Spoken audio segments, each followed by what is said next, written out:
thought of. So happy to have you here. Grace is with The Rock. She is our online manager. Grace, if you could please put in the chat and continually post it every half hour or so, asking people to put their name and phone number and email. The reason we grab your emails and stuff, guys, sometimes we offer bonuses, or I'll show an example and I'll say, hey, we'll send that to you, so we can make sure we know who's on here to send that stuff to. And make sure I've got my free lipstick on. Did you know? Watch. No lipstick? Lipstick. Yay! I have to turn off my lipstick because when my fiance, Alan, is on with me, if you got two heads on, the lipstick gets confused and it always goes to his face and he ends up with big red lips, and he doesn't like that. Yeah, I don't like that so much. So Alan's sitting outside of our RV. As you can see, we've got a 5-foot image of the book out there. It is 10:59. We're going to wait till right about 11:02, 11:03 and get started. If anyone would like to unmute yourself and tell us who you are, or what brings you here, what nonprofits you love, what real estate company you're part of, whatever. All right, Cammie. Do that. Go ahead. It's Martha Matthews Vasquez. I'm in Bel Air Bluffs, Florida. It's Pinellas County, between Clearwater and St. Pete. So really close to the beaches. Pinellas County. And so we are doing some live stuff here, like live in a room versus a Zoom. And you may want to come on October 4th. We are doing a live in-your-face version of this at one of the largest Goodwill training centers in the country, which is in Sarasota. So Martha, keep an eye out for that and feel free to come sit in on it live. Anybody else want to introduce yourself?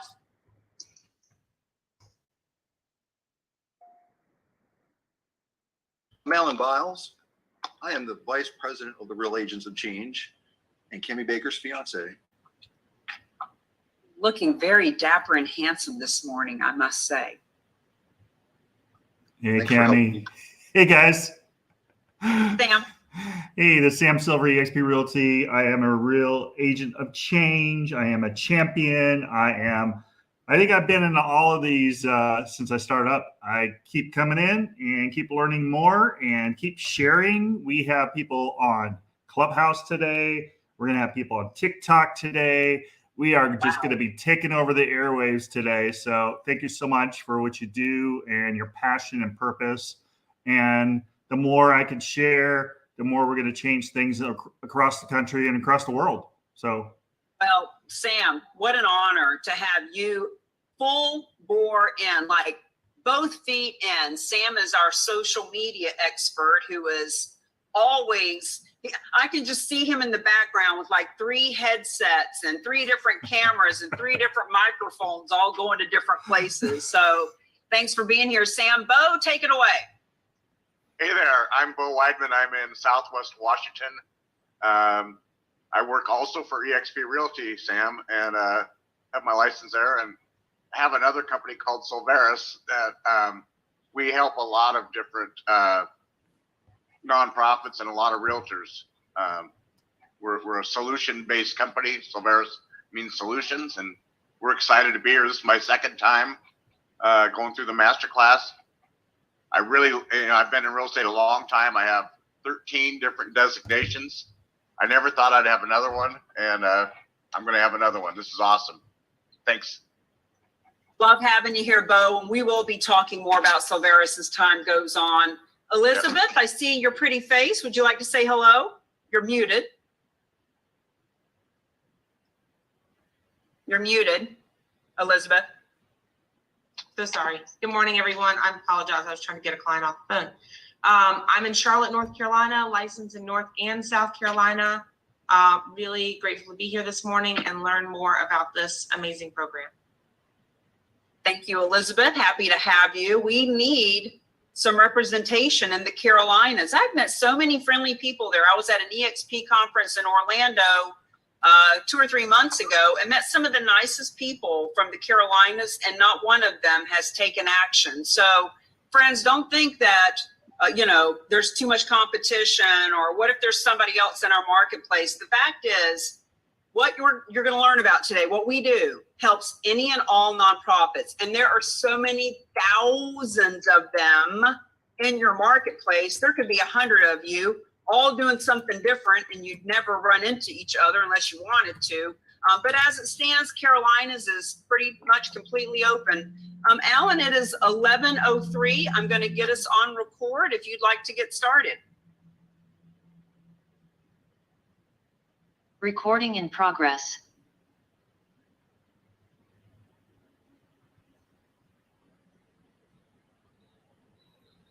Alan, you're muted. Are you ready to get started? Yes, dear, I am ready to roll.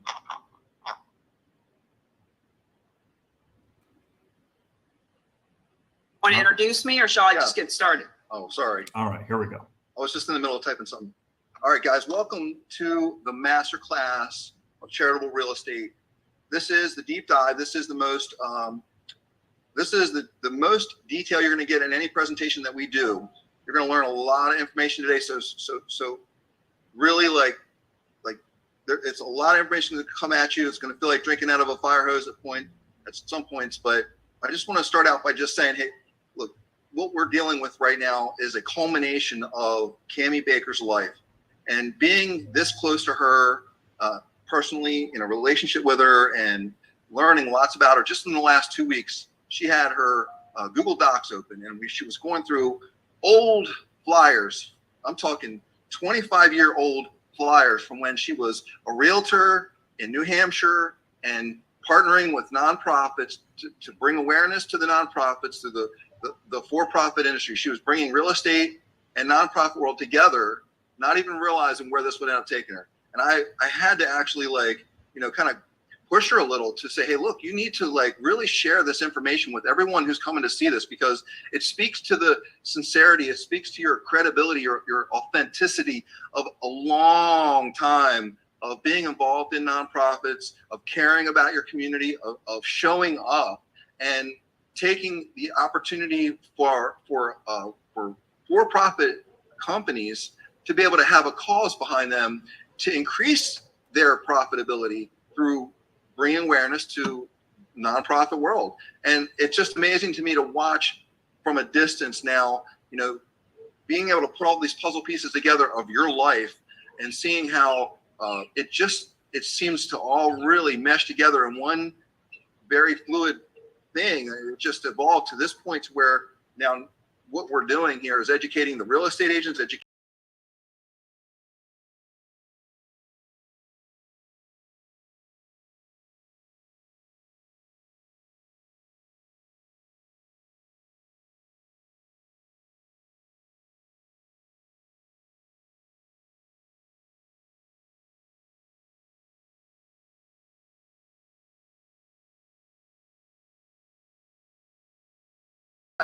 it's going to be hard for companies to even hire employees that are not on calls, that are not on purpose, that have a solely profit motive. So pay attention, think big. Don't get pigeonholed into one little thing about what she's going to talk about today, because we're right now in the river, and it's going to open up into the ocean. And once we're in the ocean and your mind starts expanding about opportunities, the ways that you can make impact, that's when you're really going to start. That's when your education on this is really going to be seeded. That's when the things are going to start to grow. So thank you so much, Cammie. I appreciate all the knowledge that you've given and the purpose that you've given me to move forward with this with you, and take it away.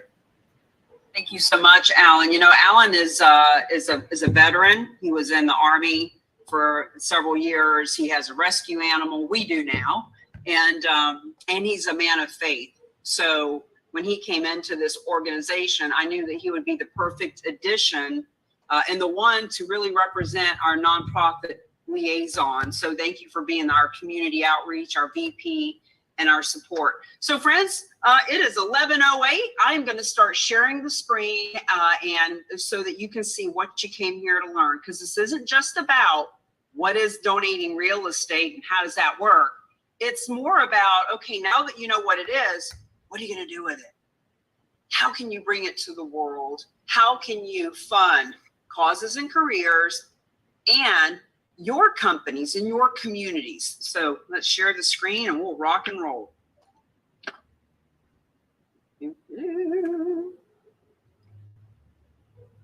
If you can all just put yourself on mute, just so that the screen isn't popping around all over the place, we're going to get started. Okay. Charitable Real Estate Masterclass. Yay! Now, this was originally called the certification class, but we realized over the last 25 months of doing this that half the people that come are real estate agents and people who want to get certified. And then the other half are the nonprofits and the fundraisers and the financial advisors and the visionaries. So we call it the Masterclass so that everyone feels included. And I also want to say that also all of those types of individuals are now getting certified and becoming champions, because you'll see why that's so beneficial for you as we move forward. So legacy listings, warning. Why in the heck would they put a warning at the beginning of their class? Because I really want to get your attention. I really want you to know that you are getting ready to hear something that you've never heard before. How can I be so convinced? Because 99.9% of nonprofits don't take real estate. 99.9% of realtors don't know how this works. 99.9% of financial advisors, even the financial advisors, don't know how this works. So you're getting ready to learn something that as this really starts to seep in, it can either be a blessing or a curse. Friends, when you learn how causes and communities can get funded, yours, the ones you care about, can get funded by hundreds of thousands and millions of dollars, it is a blessing when you share it with people. They are grateful. Lives are saved. Animals are fed. Children are rescued from human trafficking. Faith and the Lord is shared. Universities and education happen. But when you see it and you sit on your laurels and you don't do anything with it, that's when it becomes a curse. Because to sit in a fundraising committee and hearing those people talk about how their fundraisers are being canceled and money is tight and they can only help 100 veterans a month instead of the 1,000 that they want to, and not say anything, oh my God, I can't even imagine. I can't even imagine having this information and keeping a zip lip. So it is a warning. And honestly, if you don't care enough about the people that you say you're here to serve and support to actually tell people about this, then you shouldn't be here. Because I don't want you laying awake in bed at night thinking, you know, I know a way to help the church and I'm not saying anything. So let's get started. Now, real estate is hot, fundraising is not, is the name of our book. It is the way that we are, it's almost like the workbook, the pamphlet, the guide to help go through the 5 steps, the 5 keys, the way that we are teaching people how to leverage real estate for real change. List the Legacy Listing is a national campaign we do in April to help provide that public awareness that so many people deserve to know how this works. So let's go through what those 5 keys are. And just to let you know, we are going to be doing 3 really solid sections of content for you today. Every 45 minutes to 50 minutes, we'll take a 5-minute bio break and answer some questions. We are going to attempt to get this done within 2.5 hours. If I don't share the actual donation case studies with you, we can bang through it a lot quicker.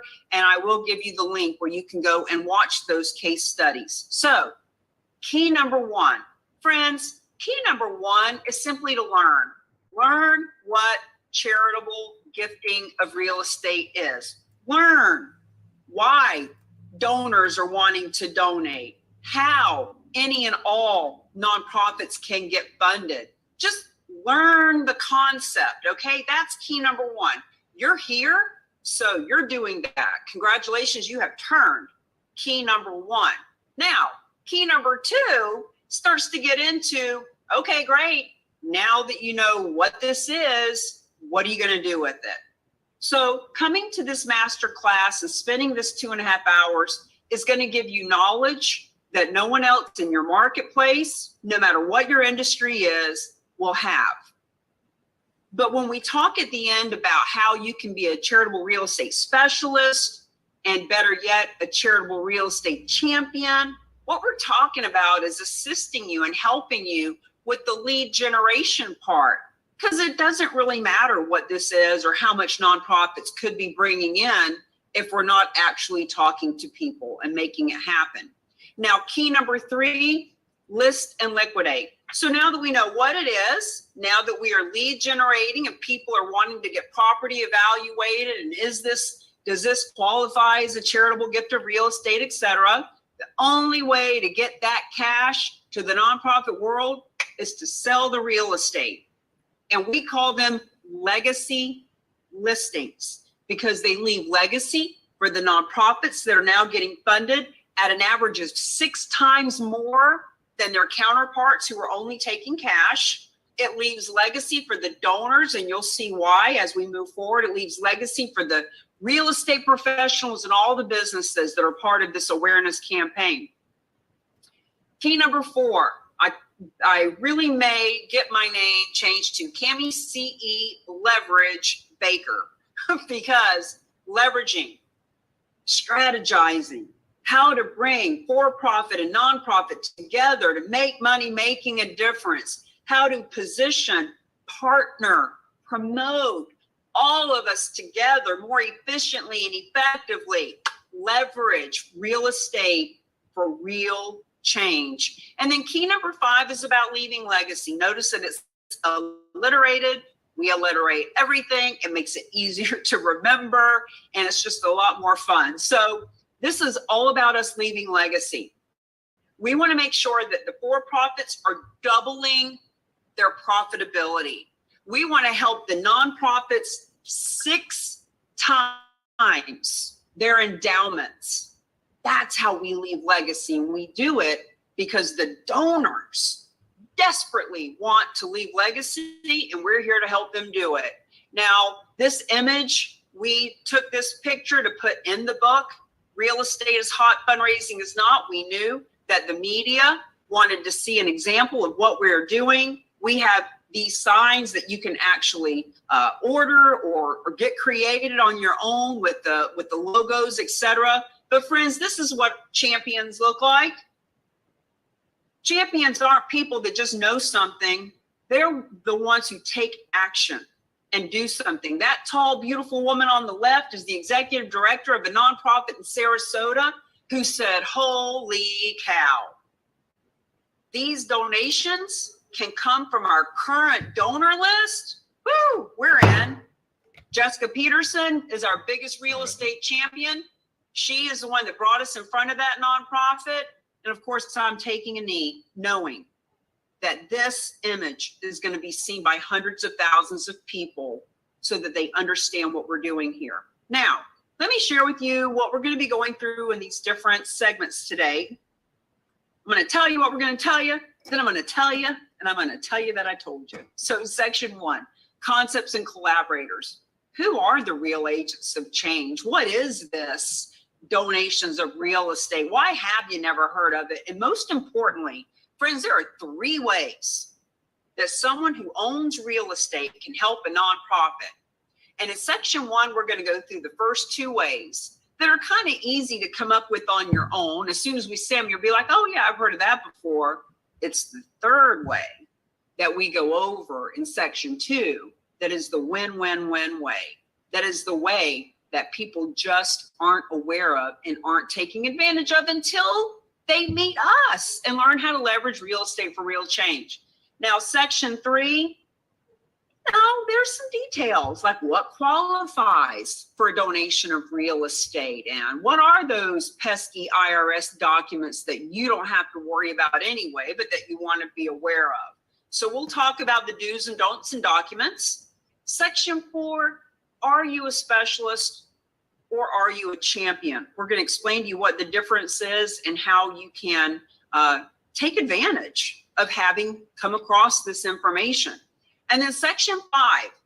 Section 5 we actually reserve for the champions, because right now you're turning key number 1. You're learning about this, but who to talk to, what to say, how to say it, friends, that's a much deeper conversation to get into the psychology and what are your plan of action and your next steps. That's section 5, and you'll see why we save that for another interaction with you. Okay, why are you here? Certified Charitable Real Estate Specialist, the reason you're here is because this helps to strengthen the relationships that you already have in the marketplace and helps you find many more relationships. Friends, this is a skill, a unique conversation, a strategy, a sophisticated way of talking to the people you already know that will show them that you are a champion for the causes you care about. You gain access to the high net worth people. Look, people need tax deductions. Right now, at the time of this recording, we are in September. People are looking for ways to have better tax deductions. You'll see why this is such an important time of year for this. You raise your profile. Instead of just being a real estate agent or a realtor, you're actually advising. You're advising people on ways to give smarter. If you're a financial advisor, you too can step in to a whole new niche of a way to draw in more clients. And you know what? If you're a nonprofit, this is a way for you to raise your profile too and be seen as one of those nonprofits that does help people give smarter. You can earn full commissions as a real estate agent. You can add to your assets under management as a financial advisor. When we talk about our cause marketing campaigns or our social responsibility, or what I'm actually shifting to is social impact, because you always got to be flexible and change your language with the market. What is resonating? Friends, social impact is so important, not just for your heart and to be a good person, but also in the business world to attract clients and people for your team. So ultimately, you're here so you get more introductions, more referrals, more commissions. You're able to do more of leaving your legacy. Now, here's what you're going to learn today. Donations of real estate are happening. This isn't something that we're considering trying or that maybe it'll work. Let's do some, split testing and beta testing. No, been happening for 100 years, $9 billion a year. You're going to learn that they are happening. You're going to learn those 3 ways that a donor can help a nonprofit with real estate. You're going to learn why you have never heard of it, why I had never heard of it, why the nonprofits that you love don't know how this works. You're going to learn why. And the main reason that none of us have ever heard of this is because we never knew about the third way, the win-win-win way. Now, why donors are trying to give real estate away, who they are, and where you find them. Why are they? Donate CammieBaker.com. Why in the world would someone want to give away real estate? Well, that's what you're going to learn today. You'll also learn how you can be the hero that your community needs and make money making a difference. Make money because you're making a difference. Make money from making a difference. Make money and make a difference at the same time. We don't have to do one or the other. You'll learn in my story how I started to see so many people were either giving, doing so much for the community that their own businesses were failing and suffering and their own families were not seeing them. Or all these people were making money and wanting to do something, but waiting until they had a certain amount of money to be philanthropic. No, let's bring them together. Let's build our business from doing the right thing. And you'll walk away with the better concept of how causes and companies and communities can come together for the biggest, baddest, boldest, badassest ever social responsibility or social impact campaign ever. Now, you're going to have questions, and we want your questions. And Alan is over in the chat. He is going to encourage your questions. And if there's a question that is better suited for me to address live in between the sections, he's going to let me know. And we want you to ask your questions, because if you're wanting to know the answer to this question, I guarantee you there's somebody else that needs to know the answer to it as well. What I'll also share with you is, as much as we've done this class and the thousands of people that we talk to in the marketplace, about 90 to 95% of your questions will be answered in this presentation. So sometimes we're going to say, well, we're going to cover that in the next section, but we want your interaction. We want to know who you are. We want to know. As a matter of fact, there's 12 participants on right this minute. Put in the chat, who are the nonprofits you love? What would your nonprofit, whether it's one that you personally run or one that you volunteer for, or the ones in your community that you would like to do business with, what do you think they would do with $550,000? And I don't mean just say, oh boy, that'd be great, that sure would help. No. How many more veterans could they save? How many more children could they rescue from human trafficking? How many more animals would be taken off the road and safely placed in other homes? Like, what would they do with that? So enter all that fun stuff in the chat box, and we will have an engaging Q&A at the end of each section. Section 1, concepts and collaborators. Let's get a foundation for what is this charitable real estate thing? How does this work? And who are the partners? Who are the people that make this so easy and risk-free for everyone? Now, as I mentioned, there are 3 ways that a donor can help nonprofits from the proceeds of real estate. I'm going to share a couple of these with you now to get the juices flowing. The first way, you could probably come right off the tongue, well, why doesn't the donor, the property owner, why don't they just go sell their property and just give some proceeds to the nonprofit? Friends, this is old-fashioned. This is the lazy man's way. This is what is suggested by 99.9% of nonprofits. If someone does want to give them real estate, well, go sell it and give us the proceeds. Here's why this is actually the worst way. The donor pays capital gains tax, if in fact that is part of their tax burden.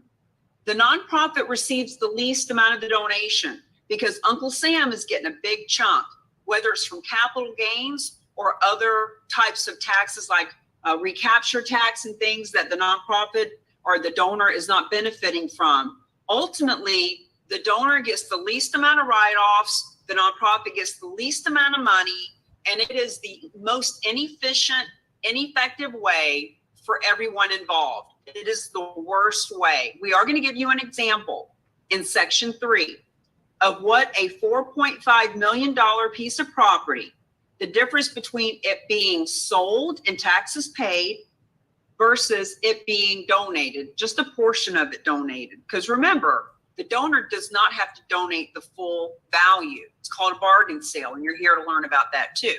So the first way is the worst way. Don't do it.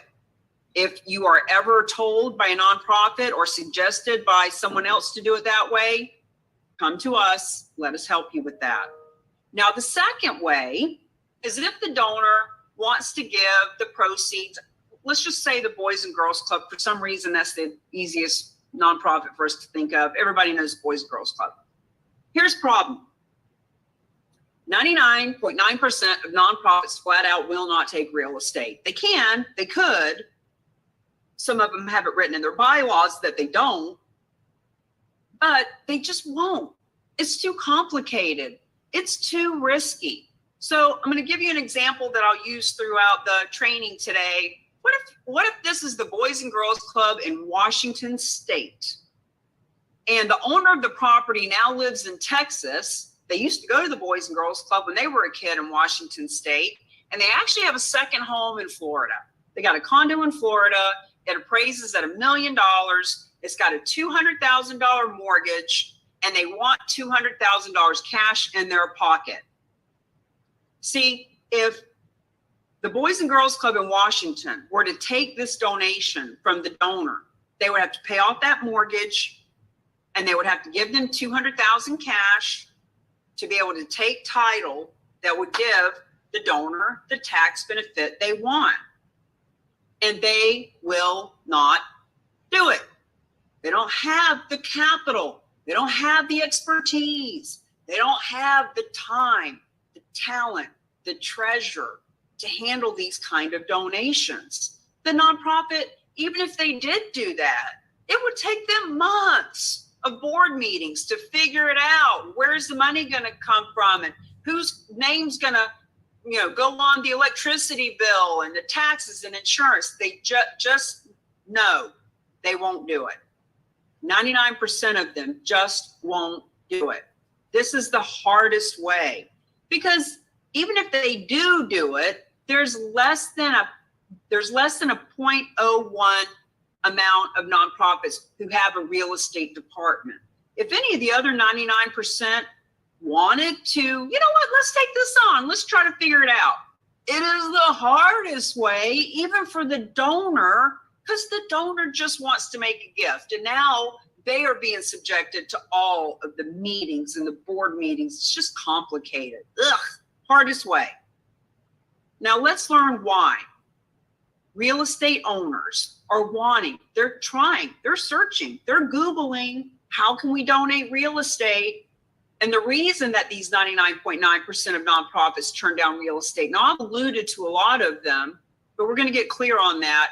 And we're going to get clear on how all 100% of nonprofits, any nonprofit you love, whether they know it or not, can benefit from these donations. So let me back up a minute and give us some definitions of a couple of words that in our experience need a little clarification in order to move forward. The connection between philanthropy, real estate, and the tax code. So, philanthropy, as a definition, is simply the love of mankind and humanity. It's any time we give of our time, talent, and or treasure. So if you're a volunteer, you're a philanthropist. If you, are building a website for a nonprofit for free, you're a philanthropist. If you give cash as your treasure, or friends, there are people who have real estate that is their treasure. You're a philanthropist. Now, a 501c3, for those of us who, I had to look it up too, we hear the words nonprofit, charity. 501c3 is a specific IRS designation for qualified organizations that provide goods and services. 501c3 specifically, not only are they tax exempt, but they can give a tax deduction to the donor, whether it's cash or real estate or cryptocurrency or business shares. 501c3 is what gives them that tax deduction. And the tax deduction was introduced by the IRS in 1917 for charitable gifts of all kinds, any kinds. Now for us specifically, we talk about the tax deduction of a piece of real estate. Now this law has been around for over 100 years. It was created to incentivize not just the wealthy, but everyone to be more charitable, to be more philanthropic. So specifically, charitable gifting of real estate is a charitable gift of real estate to a qualified 501c3. See, that's why we have the definitions there, to a qualified 501c3. It provides the nonprofit an asset it can sell to fund its programs. Friends, sometimes very small percentage. The real estate that's being donated to the nonprofit is actually for them to move into, manage, maintain, keep, house veterans in, let the minister live in it, etc. That happens. But we're talking about real estate in general that can be sold to fund whatever the nonprofit is doing. It entitles the donor to a tax deduction against their adjusted gross income. So it's not just about avoiding capital gains tax. It is about being able to write off a much bigger chunk than if the donor were to sell the property traditional and then give proceeds to the nonprofit world. If the asset is appreciated, then yes, they do avoid capital gains tax. And you know, it sounds simple enough. You know, there are donors all over the country that want to help their nonprofits by donating real estate, especially if the donation of real estate is free and clear of any encumbrances. It doesn't have a mortgage. They don't want cash. Here's the keys, here's the deed, you can have it. It sounds simple enough, yet it is the risks to the nonprofits that is flat out stopping them. They are the ones that are stopping these gifts from happening. And here's why. They have no expertise. And, you know, even if the board has, so for example, I just joined a board of a nonprofit. I sit on the board of a nonprofit, the leader of the movement, the big mouth that's out telling people about this. And I would not in a million years suggest that the nonprofit whose board I sit on start taking their own gifts of real estate. Holy cow. Why would I want them to take on that risk and that burden and that headache? No way. They don't have the expertise. And even if they do, even if they have the expertise, they don't have the capital. And they shouldn't be pulled off task. Friends, the nonprofit whose board I sit on has a mission. Just like the veteran groups and the animal groups and the churches and universities, they all have missions. And the minute they try to take on something that's out of their wheelhouse, like real estate, oh, the chaos, oh, the confusion. Please don't do that. Don't do that to these nonprofits. They've heard of or have had bad experiences with real estate. They've heard these bad stories, and they're true. You know, nonprofit took a piece of real estate. Here it is 10 years later. They're still paying the taxes. They're still paying the insurance, and they still don't know what to do with it. Nonprofit took a piece of real estate that was contaminated, and it ended up costing $1 million to clean it up. These are true stories, but they are completely irrelevant to how we do this. Now, some nonprofits will accept real estate. There are a lot of community foundations that if you ask them on the surface, do you take real estate? The answer is yes. But if you ask them a few more questions, you'll find out that instead of it being any real estate from anywhere in the country, in some cases anywhere in the world, of any size, with any amount of mortgage, no, when they say they accept real estate, it's this little box. It has to be mortgage free. It has to be in our county. It has to be XYZ. So in other words, they will take it, but on a limited basis. And the majority of them have it written right in their gift acceptance policies. We do not take non-cash assets, especially not real estate. And frankly, they should. They should have that in their acceptance policies. Overall, it is just too risky. Not gonna do it. Not gonna do it. But the real reason 1.5 million nonprofits in this country, there's about 100 that we can guesstimate actually have a real estate department and will do their own real estate. But all the rest of them, the only reason they are not getting funded from the proceeds of real estate is because they don't know the third win-win-win way. Now, we keep saying that there are a handful of nonprofits that do accept. So I want to share some of them with you here. There's a multiple bit of reasons why we are sharing all of these. First and foremost, we want you to know if your donors are Googling how to donate real estate, they're going to find ways to do it.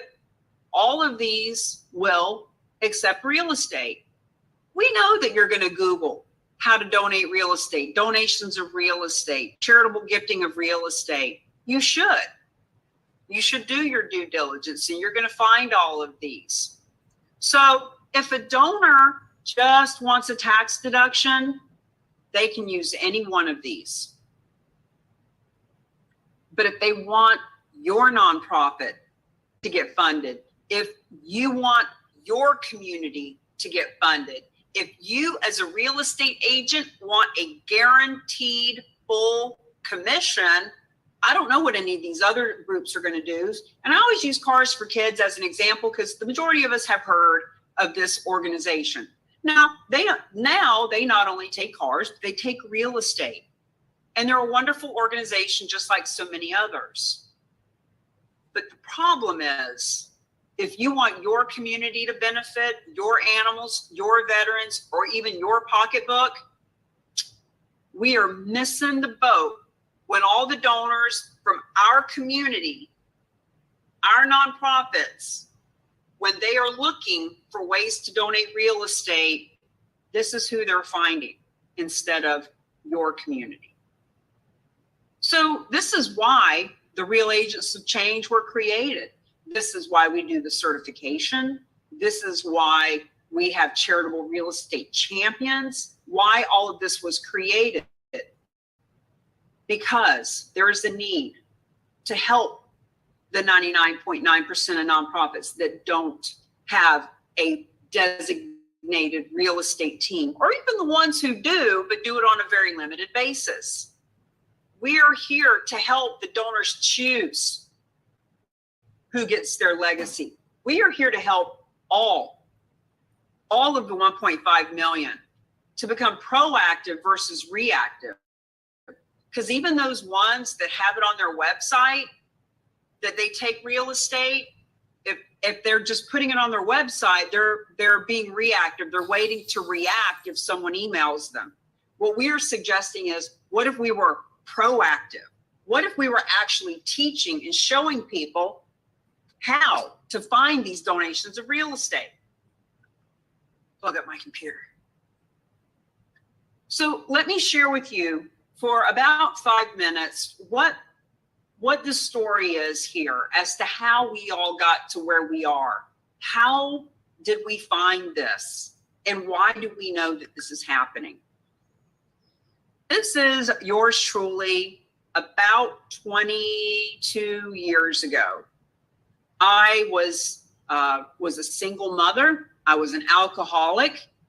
And when I got into sobriety, my daughter was about 1.5 years old, and I needed to find a job. I needed a career. I needed to do something different.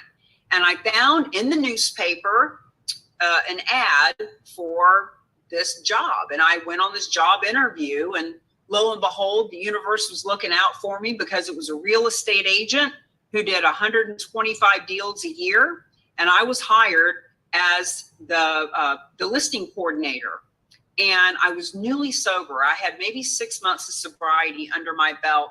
And there was a woman in the office who gave me this red suit. It's a beautiful story. I highly recommend it. It's in my book, Mingled to Millions. But suffice it to say, this was the only suit that I had. And I wore it on all my appointments. And when I got into real estate, one of the reasons I wanted to be a realtor, as I worked for that gentleman for about 1.5 years as his listing coordinator. But then I got my own real estate license, and I could see in that time frame that realtors were able to set their own schedule, that I would be able to bring my daughter with me on my appointments, that I could go with her on her field trips, which is what that photo is on the right side. I wanted my daughter to be a part of my life and my business, and I wanted them to intertwine.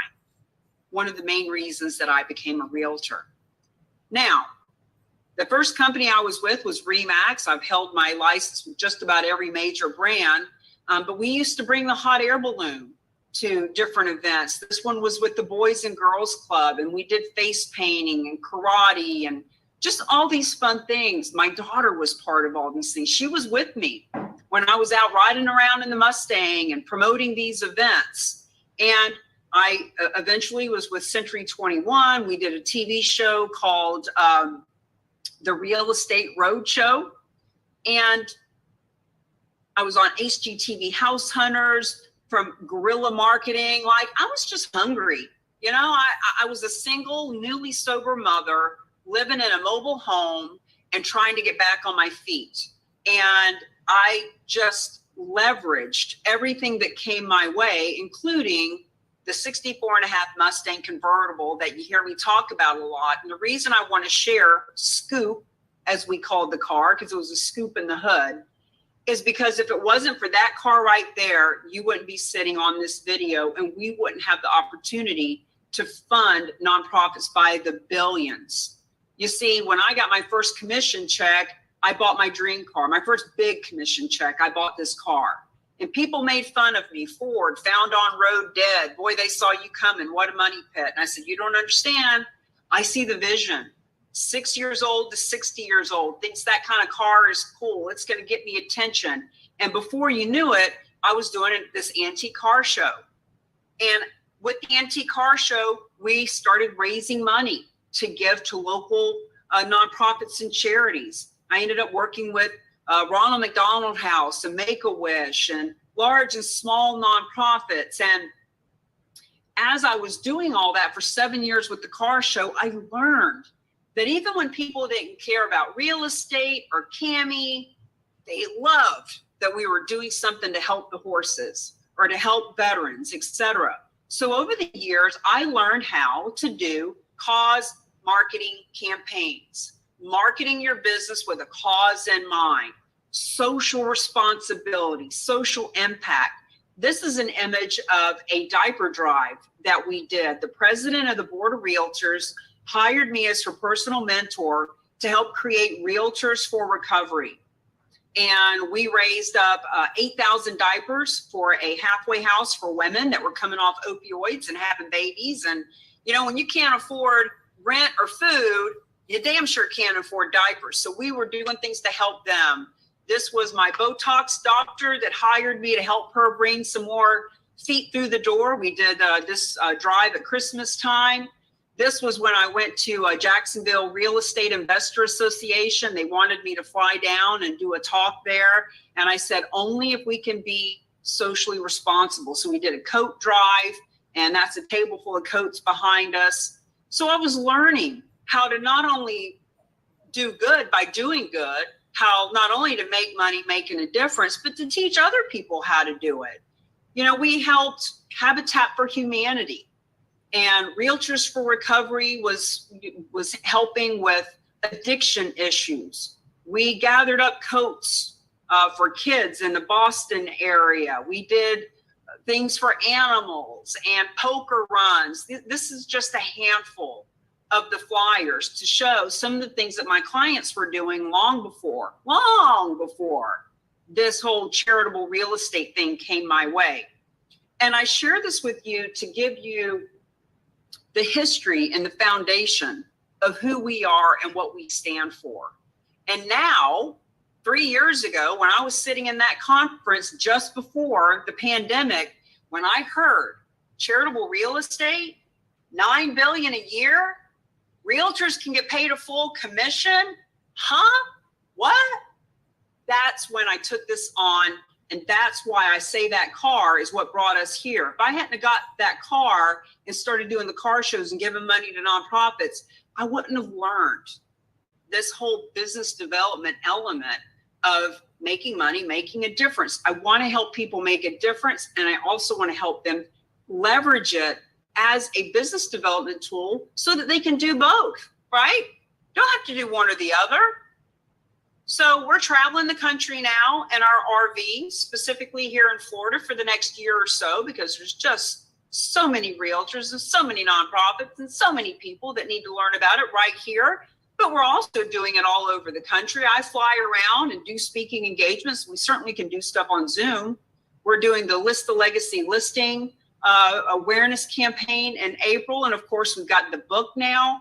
I mail that book to leaders and decision makers all over the country. I've shipped out 3 different big boxes with 20 and more books to people who want to hand them out to their donors or to the realtors in their company, etc. So we just want you to know, guys, the reason you're here is because even though this has been around for 100 years, no one ever thought to leverage it like we have. And the reason that we have is because of all the experience with every real estate company, with every major nonprofit and financial, I'm thinking of company, New York Life, New York Met, all of them, just all of them. We all are bringing this real estate experience, this networking experience, the nonprofit experience together so that this is a win-win-win for everyone.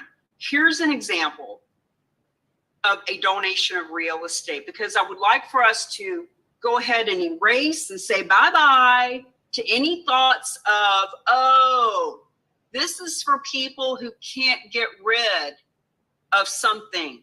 They can't sell it, so they give it to a nonprofit, so now it's their problem. No, not at all. This building was donated in January of 2021 to help the Martin Luther King Community Center in Rhode Island. $1.7 million. This is not a tear down. This is a nice building that was sold, and the proceeds went to that nonprofit. We're going to be sharing others with you in this presentation, 7.5 million, 129 million. So now this is, if I am Real Agent of Change #1, Michael is #2.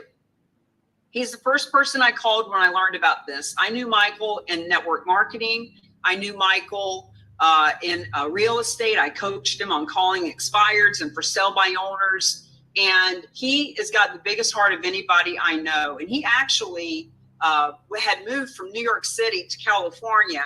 And when I told him about this, he went back to New York City where his real estate license was so that he could do this. So I'm going to stop sharing the screen, and I'm happy to answer any questions that anyone has up until this point. Alan, is there anything that I need to address right away?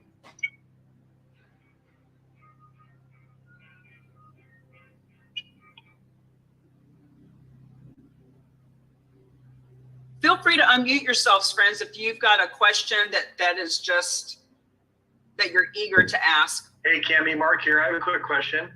Sure. You had mentioned to me before that when somebody donates to real estate, they can hold back 100 or 200,000 of the money if they want to. And then earlier you were talking about the tax ramifications, both as a donation write-off, and then I was also thinking if somebody had to pay capital gains on that. So if somebody holds back 100,000, #1, does it still count as a write-off for the nonprofit? #2, would that person have to pay capital gains on that 100,000? Sure. So we'll get into this a little bit more in the next couple of sections, but if it's $1 million appraisal and the owner needs to have a $200,000 mortgage paid off and they want $200,000 cash in their pocket, there's $400,000 that they received. So that $400,000, yes, they will pay capital gains or whatever their ramification is on that. The $600,000 more is what they will receive as a write-off and as a donation to the nonprofit, give or take any expenses and commissions and things. Perfect. That's what I thought too. I just wanted to clarify. Yeah. And you'll see, Mark, in section #3, the example of the $4.5 million property. The owner doesn't donate the full amount, but will show you that there's recapture tax that they pay in a traditional sale, which they do not pay when they donate. We'll show you all that here in about an hour and a half.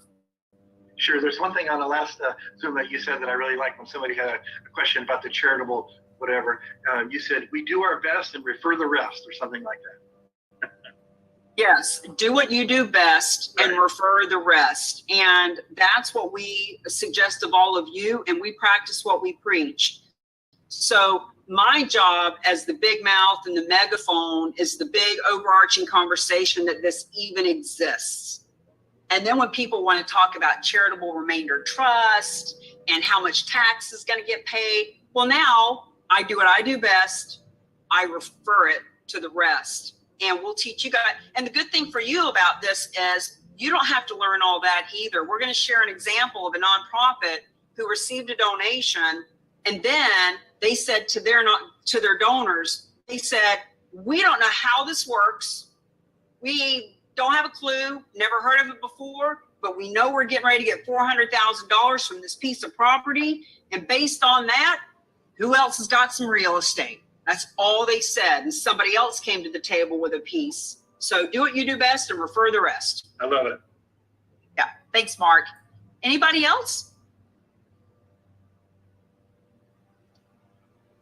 Alan, were there any questions in the chat? I'm happy to go back through them, but I'd rather just ask and you let me know. Nope, I've just been on top of it, asking some Okay. questions myself. Fabulous. All right, guys. Well, in an effort to keep the pace going, let's take a 5-minute break. It's 11:54 Eastern. We're going to come back right at noon and get into section 2, where we'll learn what are the benefits to all involved and what is that third way. What is the win-win-win way that has kept nonprofits from receiving this funding? See you in 5.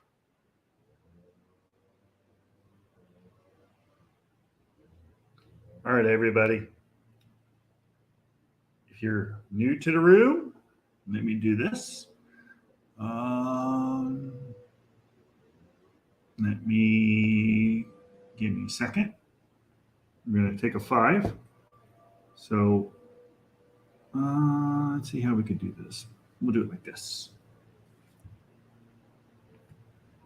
There we go. I am posting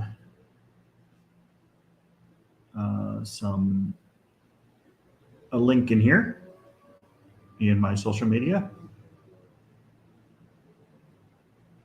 So if you want to learn more, you can go to this link, takethefunding.com, takethefunding.com. Give me 1 second. I hope everyone is well today on this terrific Tuesday. And I appreciate all of you for taking the time out of your day to listen, to watch, to learn. Go to that link right there and actually do, let me pin that. And we have some special guests here on one of my social media. Let me see. Let's exit this. Let's go down here.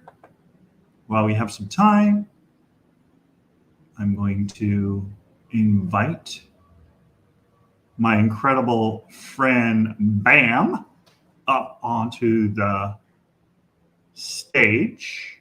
If he's got some time to talk, fantastic. If not, I do understand. Let's see. Is this not working? Let me look at my audio settings here.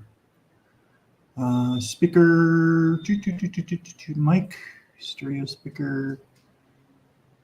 Something was wrong with my mic, apparently, on my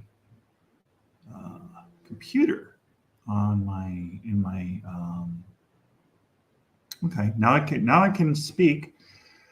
Welcome to Charitable Gifts of Real Estate to Nonprofits. I apologize. It looks like I was not being able to be heard on this in this room. So I just made sure that I changed the speaker setting. So now you can hear me. What we're learning about is Charitable Gifts of Real Estate to Nonprofits. This is a masterclass. It's about a 2-hour class. I also have this going on my social media. So if you want to watch and see kind of what we've been doing, Go to my my Instagram is Santa Clarita Lives. Santa Clarita Lives, spelled Santaclaritalifes.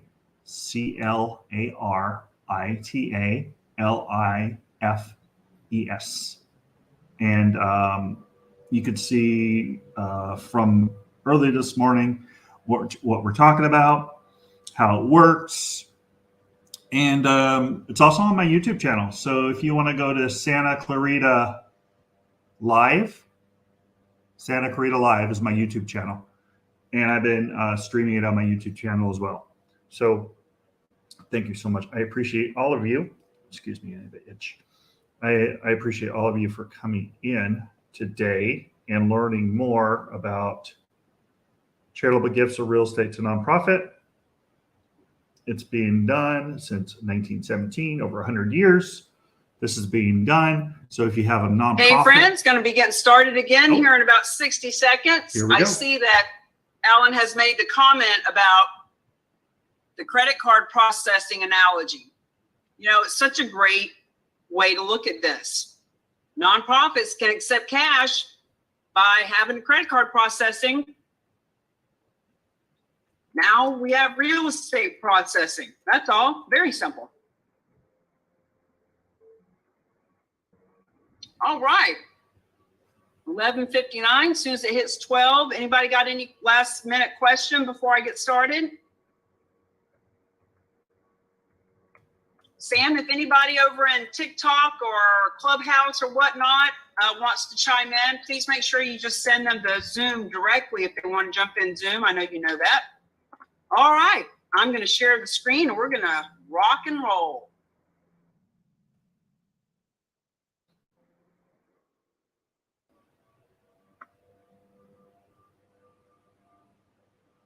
Section 2, benefits and strategies, how this all works and why it is a win-win-win for everyone. And here's the secret. Here's why. We've never heard of this before. Here's the third way that a property owner can help nonprofits through the proceeds of real estate.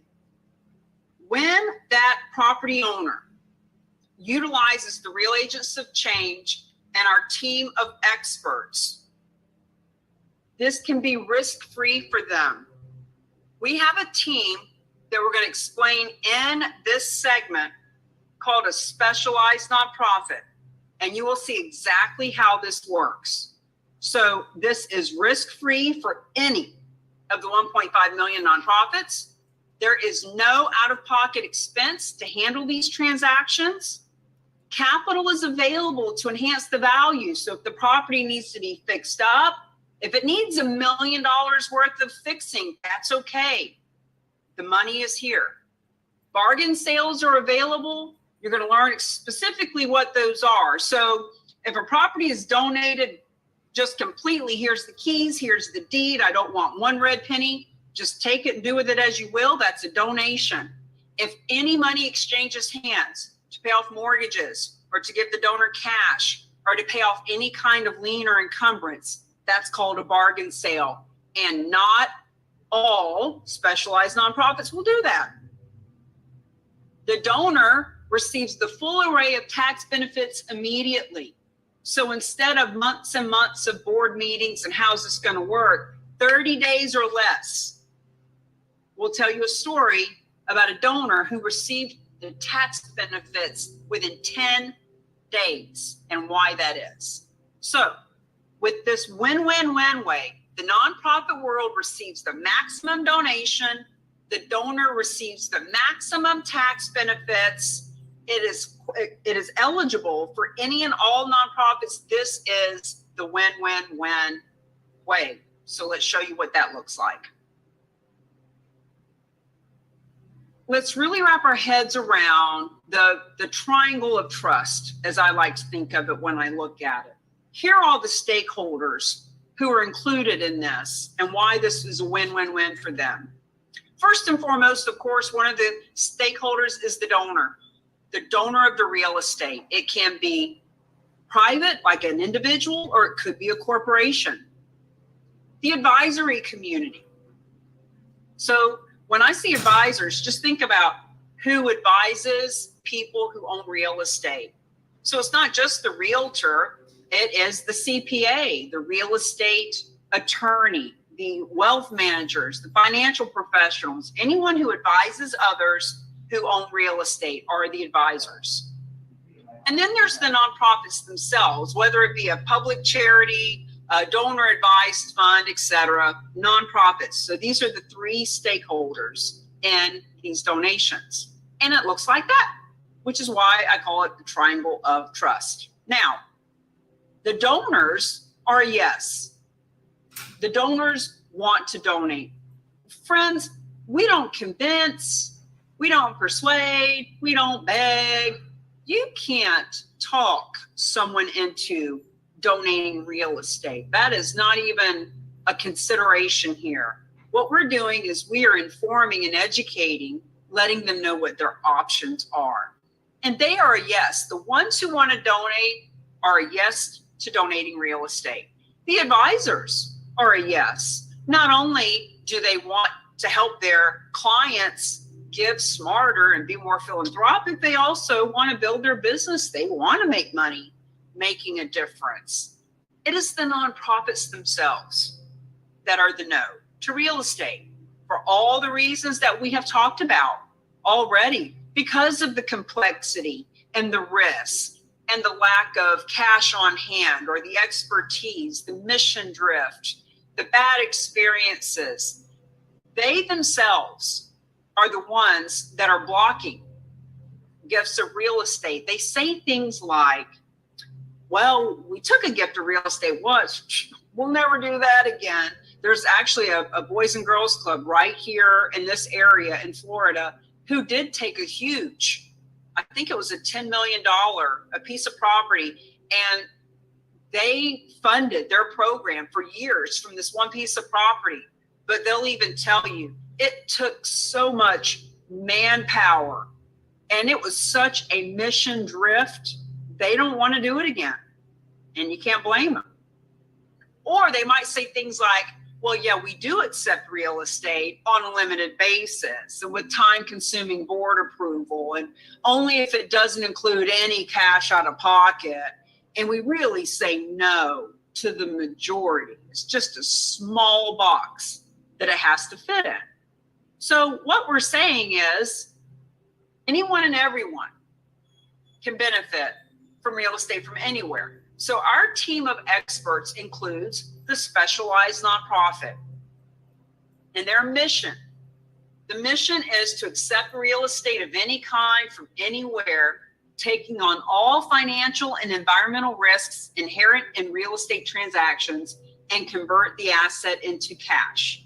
As you can see in the triangle, they step in as the nonprofit that is receiving the real estate. And then you can see the little line going to any and all other nonprofits because they grant the proceeds to the nonprofits that the donor wants to have them. It was the specialized nonprofit and I that got together and put this class together. They are so inundated with deals and transactions and negotiations and meeting people right now that I do all the classes, but they help me to put this together.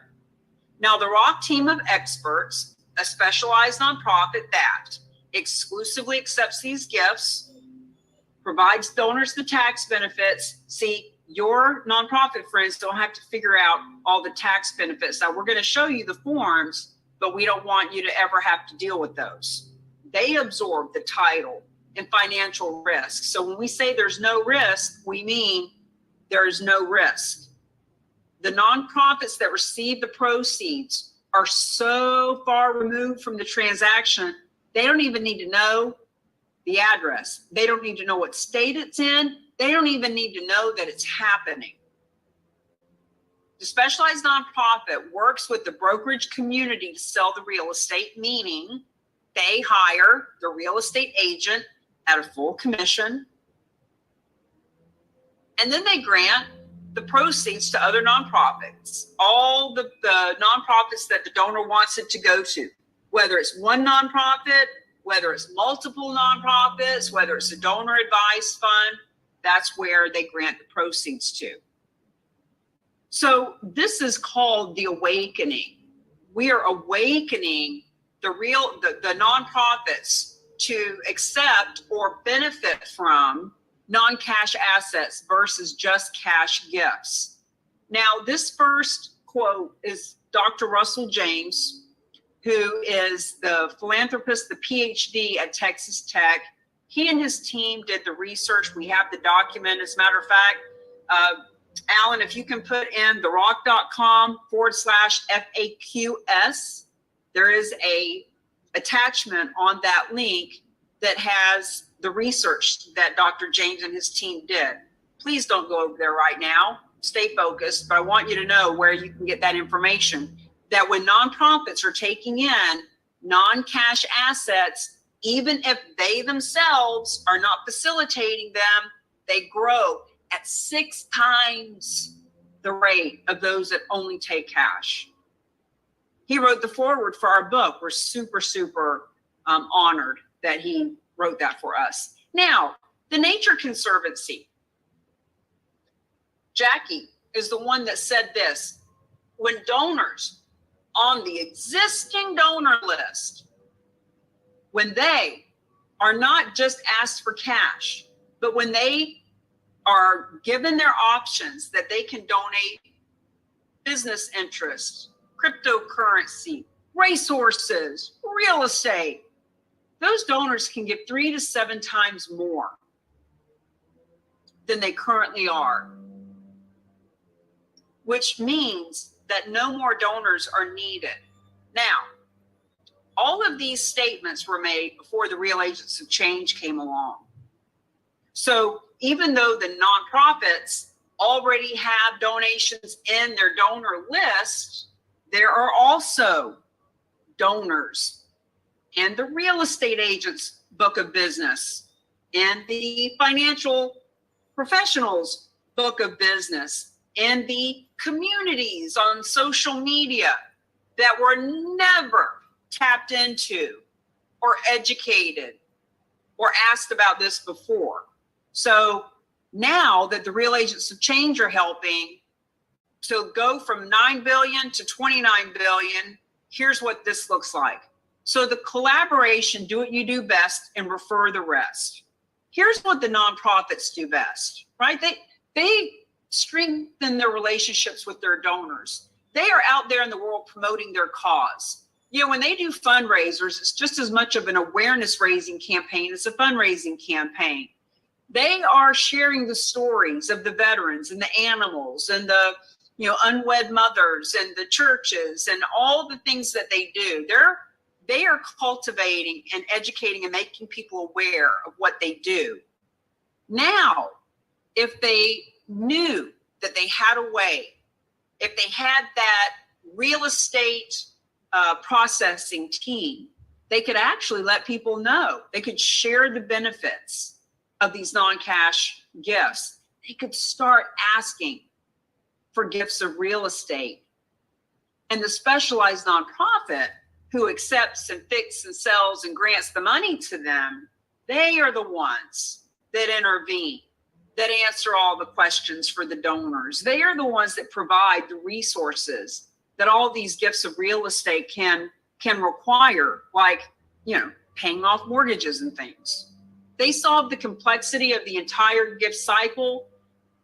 People that get involved with what we're talking about here, they start to see very quickly. When you go to, I'm just going to throw it out there, Alan, if you could put therock.com/donations.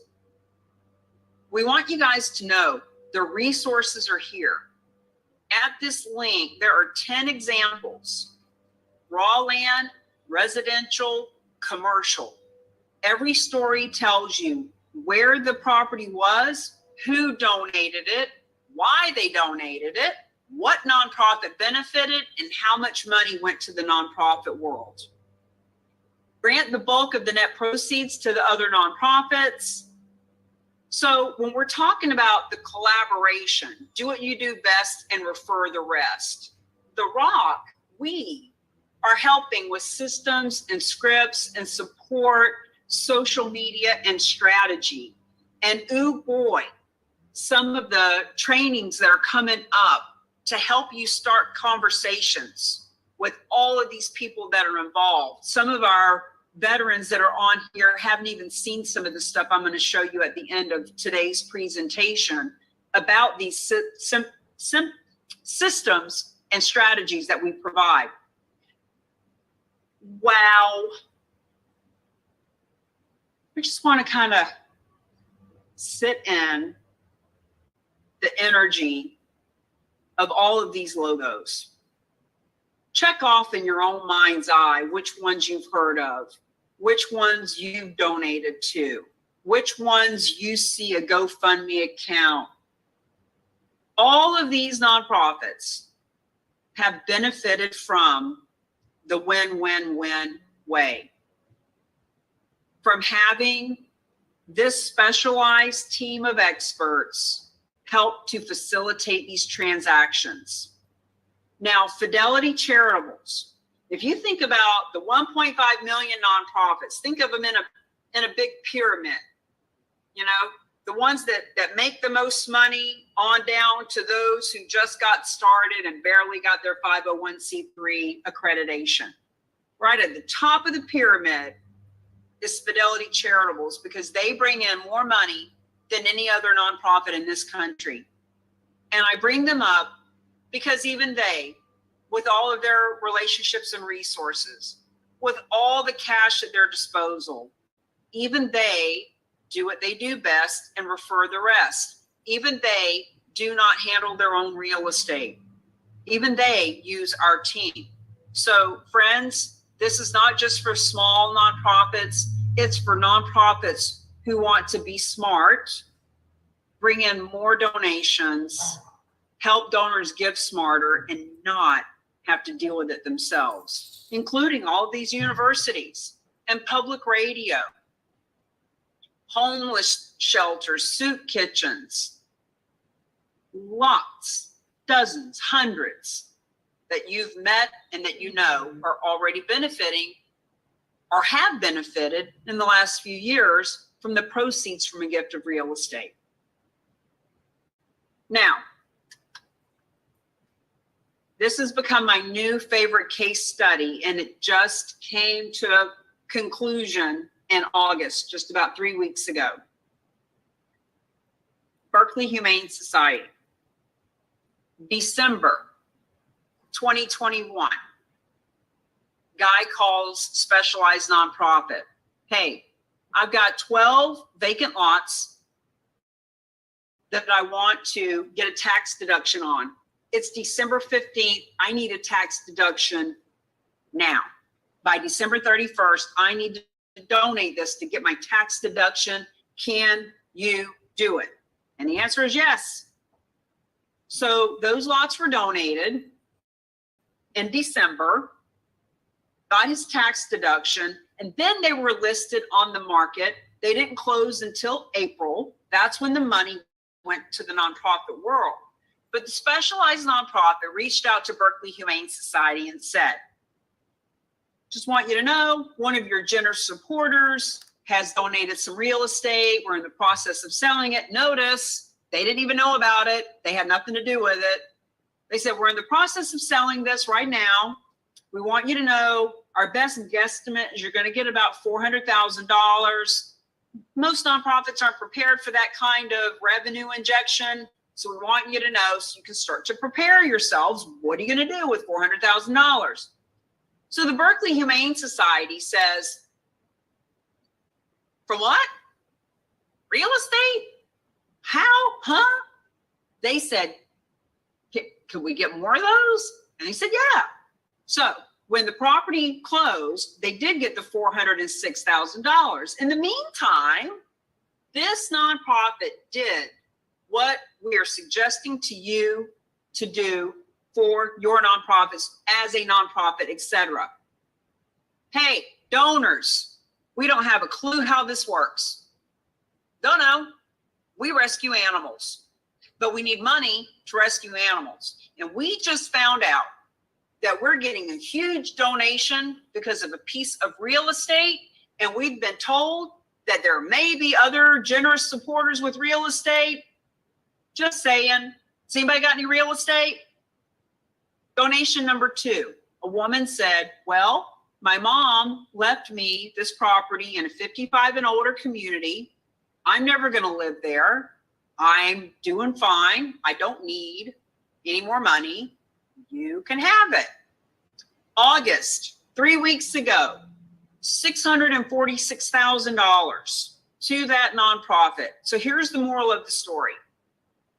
One nonprofit, 2 donations in a 6-month period. That nonprofit received $1,052,000 and some change. Not selling cookies at a bake sale, not doing a golf tournament, not asking their friends to go to a GoFundMe account, not even asking people for cash, not even trying to explain how this works, not holding a traditional fundraiser, not spending 3 to 6 months planning something. First one came in because the guy needed a tax donation, tax deduction. Second one came in because they were honest. And they said, we don't know how it works. We just know that it does. And if you've got any questions, we'll put you in touch with our real estate team. So those kind of stories are why the specialized nonprofit was created, because real estate is underperforming. So 3% of our wealth as a nation is held in cash. 54% is other things like business, stocks, gold bullion, it's all clumped together over there. But real estate is 43% of our wealth as a nation. And the specialized nonprofit that you meet in all of our videos, that you can interact with 3 times a month as a specialist, they got together over a fishing trip about 20 years ago, and they said, why is it that we, as real estate developers and commercial real estate and all that, why is it that we know that all this wealth is in real estate, yet nonprofits are asking for cash? 90% of what they bring in is in the form of cash, and only 2% that comes in is from real estate. So in 2020, there was over $474 billion donated to nonprofits in general. Real estate was $9 billion of that, about 2%. So they were wondering, how can we fix this? How can we help move the needle? How can we help these nonprofits benefit more from real estate? And frankly, as the story goes, they flew all over the country individually, going to meeting with 1,000. The number they gave me is right around 1,000 nonprofits, large and small, board members, going and sitting in and asking them, we're just curious. Why is your nonprofit not benefiting from real estate? And they learn all the reasons we told you. It's scary, the liability. We don't have the money. We don't have the expertise. And that's why they created the specialized nonprofit, so that we can move the needle from 2% to 6.5%.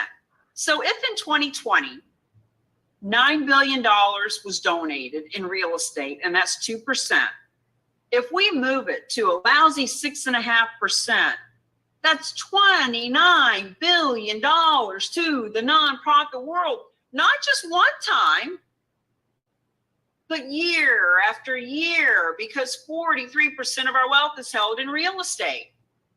So when you think about the fact that in order for any of that 9 billion, 29 billion, now some of it is going to be real estate that a church needs a new church building, or veterans move into it because it's a homeless shelter.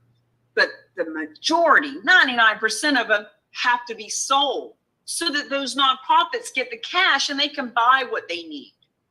And because every one of these sales requires someone to help sell it, That's why the Real Agents of Change were created. That's why we have legacy listings. Now, Gene Frederick is the granddaddy of EXP, and the specialized nonprofit, Bruce and I, and Bruce's wife, flew down to Puerto Rico many months ago. And we met with Gene and his lovely wife and some other leaders from that company. We spent a whole day just sharing with them about this.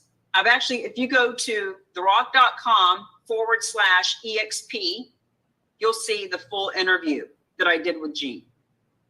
Now, benefits to the donors, we're avoiding capital gains tax. We're qualifying for that tax deduction off the adjusted gross income.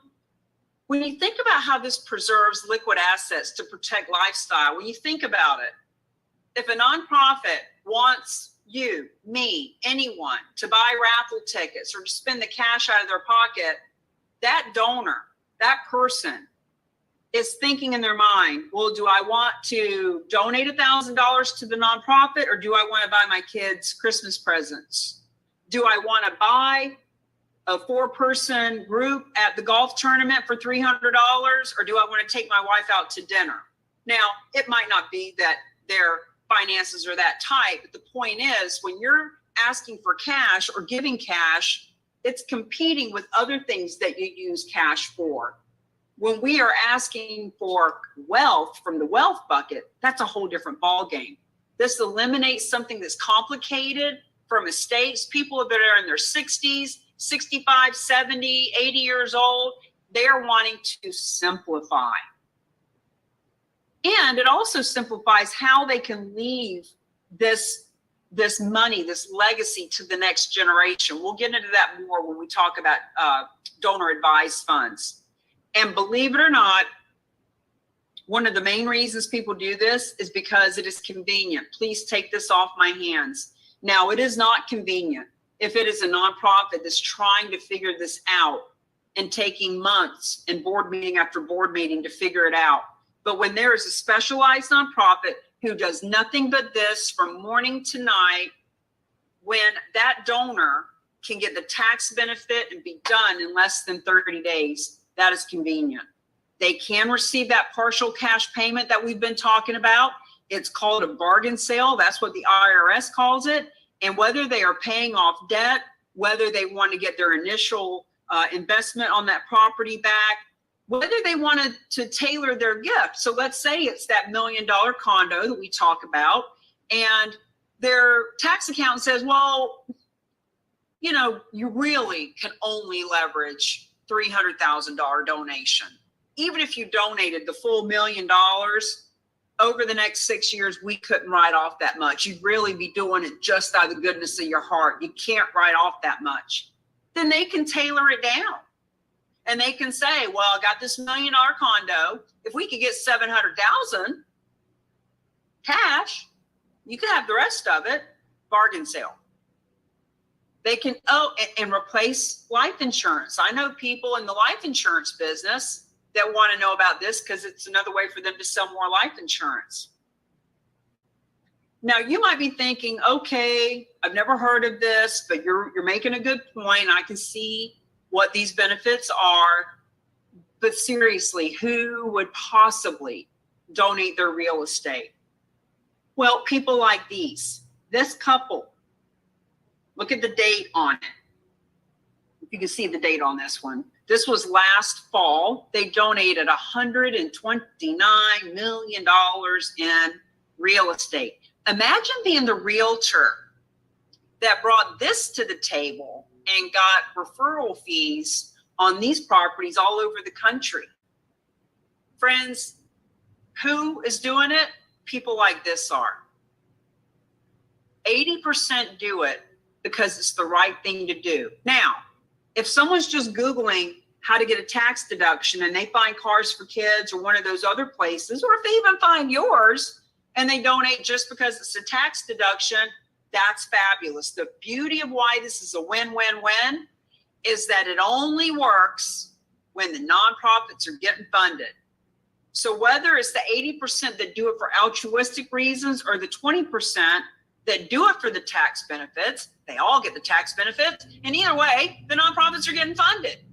So if $9 billion a year is already happening, if you do the math, there's thousands of donations that are happening. And the only question is your nonprofit benefiting? Is your real estate company listing legacy listings? Are you part of the movement? It's happening. All you got to do is decide to be a part of it. So either way, whether these donors are altruistic or business savvy, here's what we want you to know. They want to do it. They are grateful that you informed them. Not only are they grateful that you informed them, but when you show up with this sophisticated conversation, even if they're not donating real estate, who do you think they're going to work with as their financial advisor, as their real estate agent, as their CPA, as their dog walker? They're going to want to work with the person who is giving social impact to the world, and that's you, because you even told them about it. And they are eager to learn more. Some people, we talk about the seed analogy. Some people donate right this red hot minute. Oh my God, it is September, October, November, December of 2022, and I needed a tax deduction. God bless. Mwah. And then there's other people who say, this is awesome. Let me learn a little bit more. Let me go watch some videos. Let me sit in on the next master class, because they're preparing for the next year or 3 years from now. So where do you find these people? Where do you find these people? Cammie, C.E. Baker. Where do you find these donors? You already know them, and we're going to help you identify them. Whether a nonprofit has 100 or 100,000 donors, they have donations of real estate. They've just been avoiding the conversation, scared to bring it up. Confused people do nothing. Realtors, you're helping people buy and sell real estate. You know people that would donate real estate if they knew it was an option. Not because you convinced them, not because you sold them on the idea, but because you brought them an opportunity.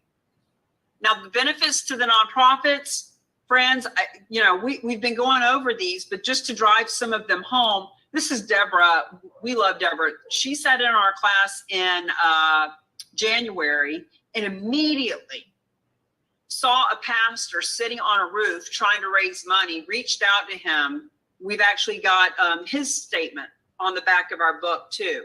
This is about taking action and having an impact and being able to build your business from it. So the nonprofits receive all these benefits with no risk, and they can embrace their donors' best interests. The donors want to have better tax incentives. It strengthens these relationships because they're tapping into their wealth bucket as opposed to beating on their wallet constantly. Let's give our donors another option. Dr. James has done the research. They have proven that you can grow your endowment. The nonprofit will grow at 6 times the rate of those that only accept cash. 3 to 7 times more from existing donors. Friends, it is just a no-brainer for nonprofits. Now, advisors, let's talk to you for a minute. Now, you can elevate to that advisory status. Every real estate agent knows, whether you're in a room or in a Zoom, you're never the only realtor. 3, 10, all of them. Everybody's got a real estate license, but they're not all charitable real estate champions. They're not having this conversation. This elevates you to advisor. You can switch from an emotional seller to a non-emotional seller. What does that mean? All of us realtors have listed a house where Mary and John have 4 kids, and they all want to tell us how to do our job. And everybody's got their hand out, and they're all emotional. And this is mom's house, and this is all she's got, and we want the most money, and it's just a nightmare. When this property is donated to the specialized nonprofit, they are your client. They are the nicest guys you ever want to meet. They're giving you a full commission with no negotiation, and they respect you as a professional. There's nothing emotional about it at all. Full commission. And friends, this is not just about the full commission on the donation of real estate. This is about those 87% of the other marketplace that wants to work with you because you're socially impactful. Okay, financial advisors. Let's talk about them for a minute. Financial advisors make money from assets under management. Now, some of them sell life insurance and some of them, you know, sell stocks and bonds, and they have their different niches. But there's a lot of them that have assets under management. And one asset they cannot manage is real estate. It is a hard asset. So when we teach them that they can liquidate that hard asset and put that money in a donor advised fund, one of the many ways to do this, now they can earn fees on that money. They preserve the next generation of clients. If you think about it, John and Mary have $10 million in real estate. Now they've got more than enough money to help little Billy and little Mary. They're taken care of. But this 10 million in real estate, John and Mary want to leave this money as a way to be philanthropic. So when they liquidate those hard assets and put it in a donor advised fund that's already being managed, that financial advisor that's managing that fund, when those people pass away and they leave it to little Billy and little Mary, they're going to retain those folks as clients because all that complicated stuff is gone and it's simple. They're just exchanging names on the donor advised fund. So for all of our advisors, CPAs, real estate attorneys, anyone who is in the real estate world and advising people on real estate, when they are a certified charitable real estate specialist, they have an unfair advantage over their competition. We teach them how to become proactive versus reactive. Now, once again, key number one is to learn. Now that you're here and you're learning about this, awesome. You don't need us to go and talk to people. You don't need us to bring deals to the table necessarily. But here's what we know from years of doing this. If you don't take action and have a way to leverage real estate for real change, then you're just reacting and you're waiting for something to happen. We teach you how to be proactive and educate people and bring in business while you're doing it. Strengthening those relationships. There is no other realtor at your Chamber of Commerce talking about this. I guarantee it. Gain access to the new clients. Holy cow. You want to get referrals. You want to have warm introductions. You want to have high net worth people that want to do business with you and want their other high net worth, multiple property owner business friends to do business with you. They will introduce you. Wow, this person knows how to liquidate real estate and have a real impact. You will get referrals from this. Leverage marketing. We have a ton of these success stories, including those that you will create, that you can put out and leverage in your marketing to teach people about this. We've got a list of 60 interviews that you can share one at a time in your social media to show your people this is happening. It's happening all over the country, has been for 100 years. We want you to know about it. So here's a number that you would be well advised to write down, to remember, and to really consider as you're pondering all this information that you're receiving today. Real estate advisors initiate 65% of major gifts.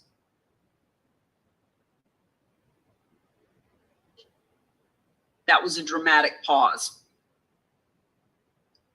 You want to know that 65% of the $9 billion a year is coming from financial advisors who initiate it.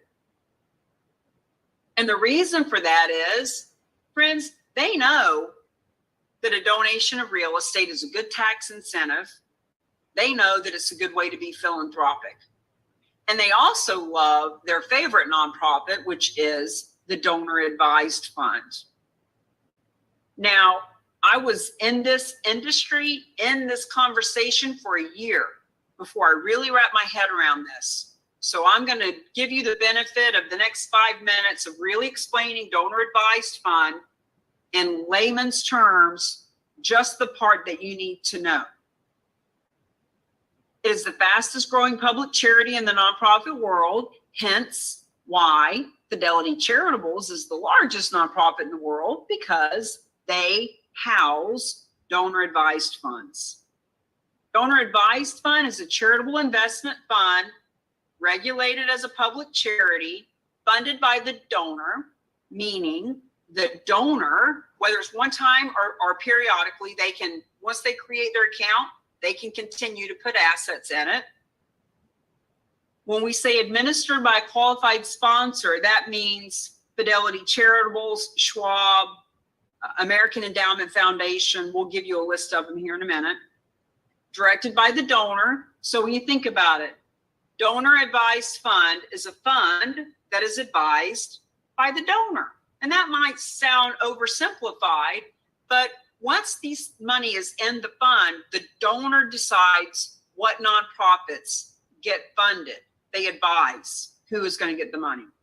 It's an alternative to a private foundation, which is something that requires a lot of money and a lot of setup. This is just a really, almost like a poor man's way of doing that, but not necessarily, because donor advised funds can have hundreds of millions of dollars.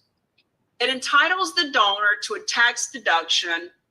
The fund grows tax-free, grants made tax-free. And I want to stay there for a second. Hold on one second. My hotspot's getting ready to die. Okay. When a donor says, I need a tax deduction, I'm going to donate this real estate and I need a tax deduction, I don't really know right now. I love veterans. I love the environment. I want to help my church. There's this soup kitchen I'm checking out. I'm not really sure who I want to give it to, but I'm selling this property because I need to get a tax deduction. They can put all the money in a donor advised fund. They put their $500,000 in there to get the tax deduction now. And that $500,000 is going to grow tax-free. Interest is going to grow, and then they can give $5,000 or $10,000 or $100,000 as they see fit. They can make donations of any size, anytime. This is their fund. The advantages to the financial advisor. So as we mentioned, they can earn fees on donor advised funds. They can retain the client, because all of the folks who are aging out, who are currently with the financial advisor, you know, John and Mary have been with Bob for 20, 30 years. As they are aging out, as they are passing away, that financial advisor can actually retain their children as a client, because this is a simple way to do that.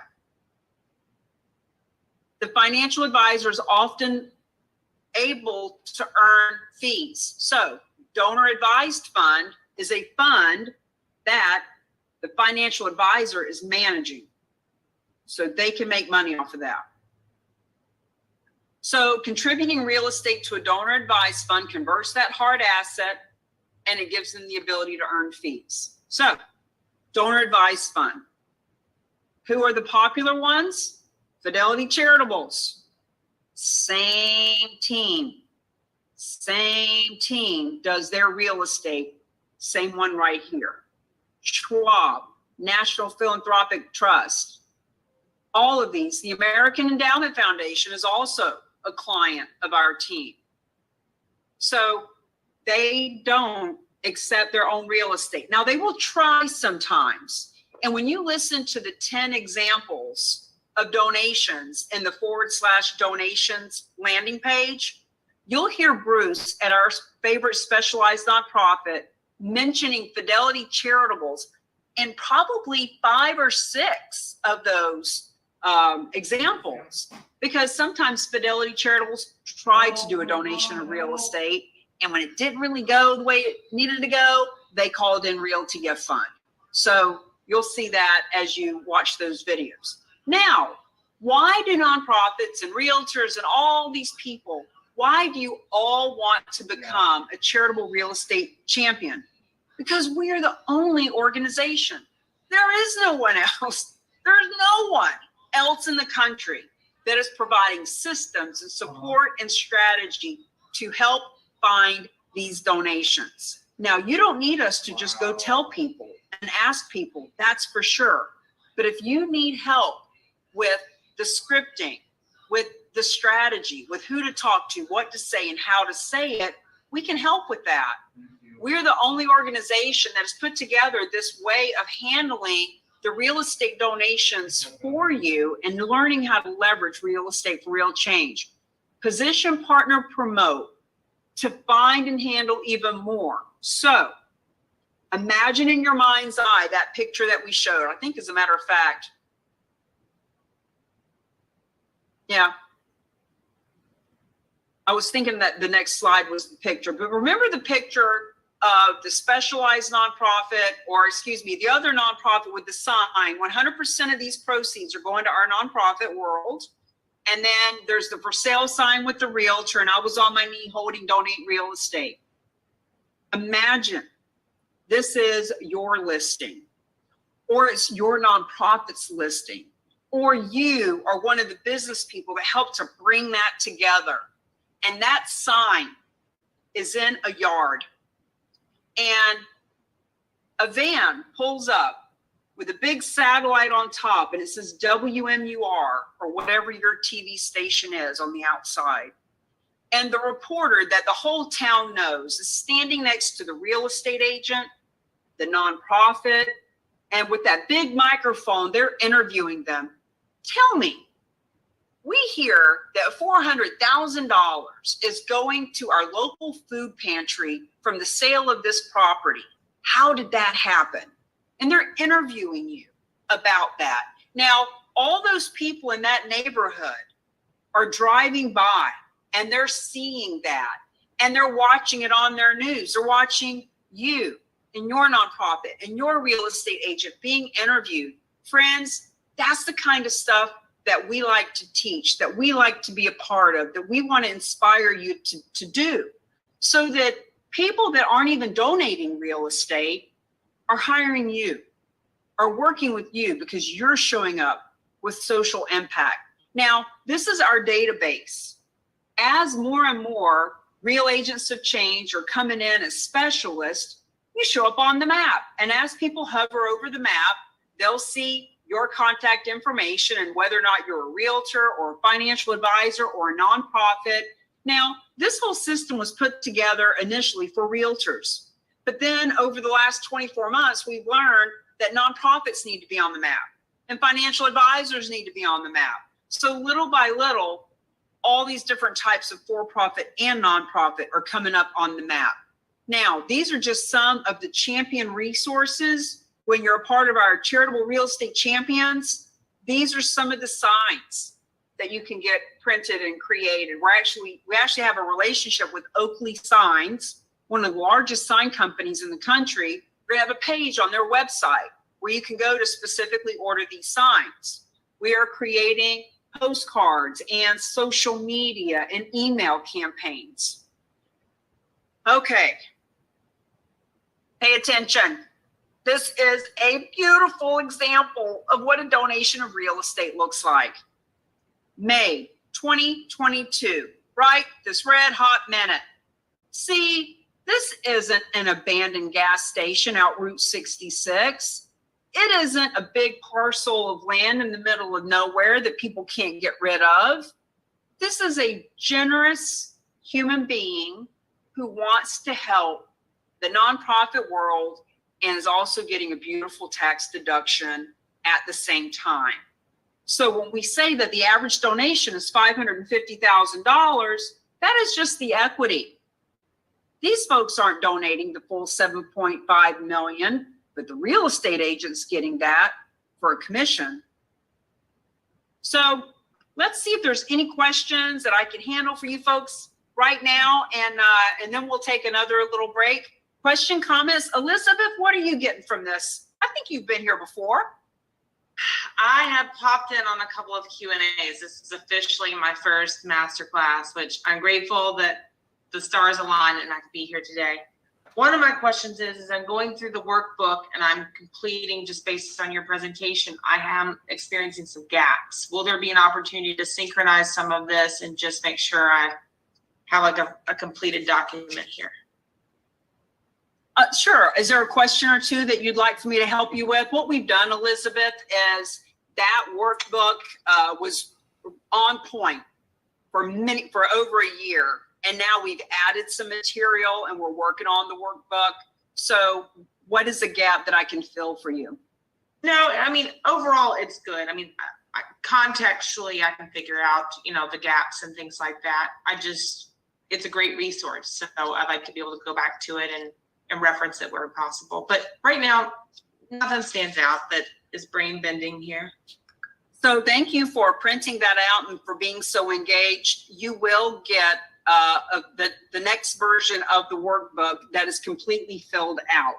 Okay. In other words, we have the one with the blanks. So for all of you, we had this workbook with blanks in it that you could go through and you could fill out page by page with us, so that when you take the test to become a charitable real estate specialist certified, you've got this workbook.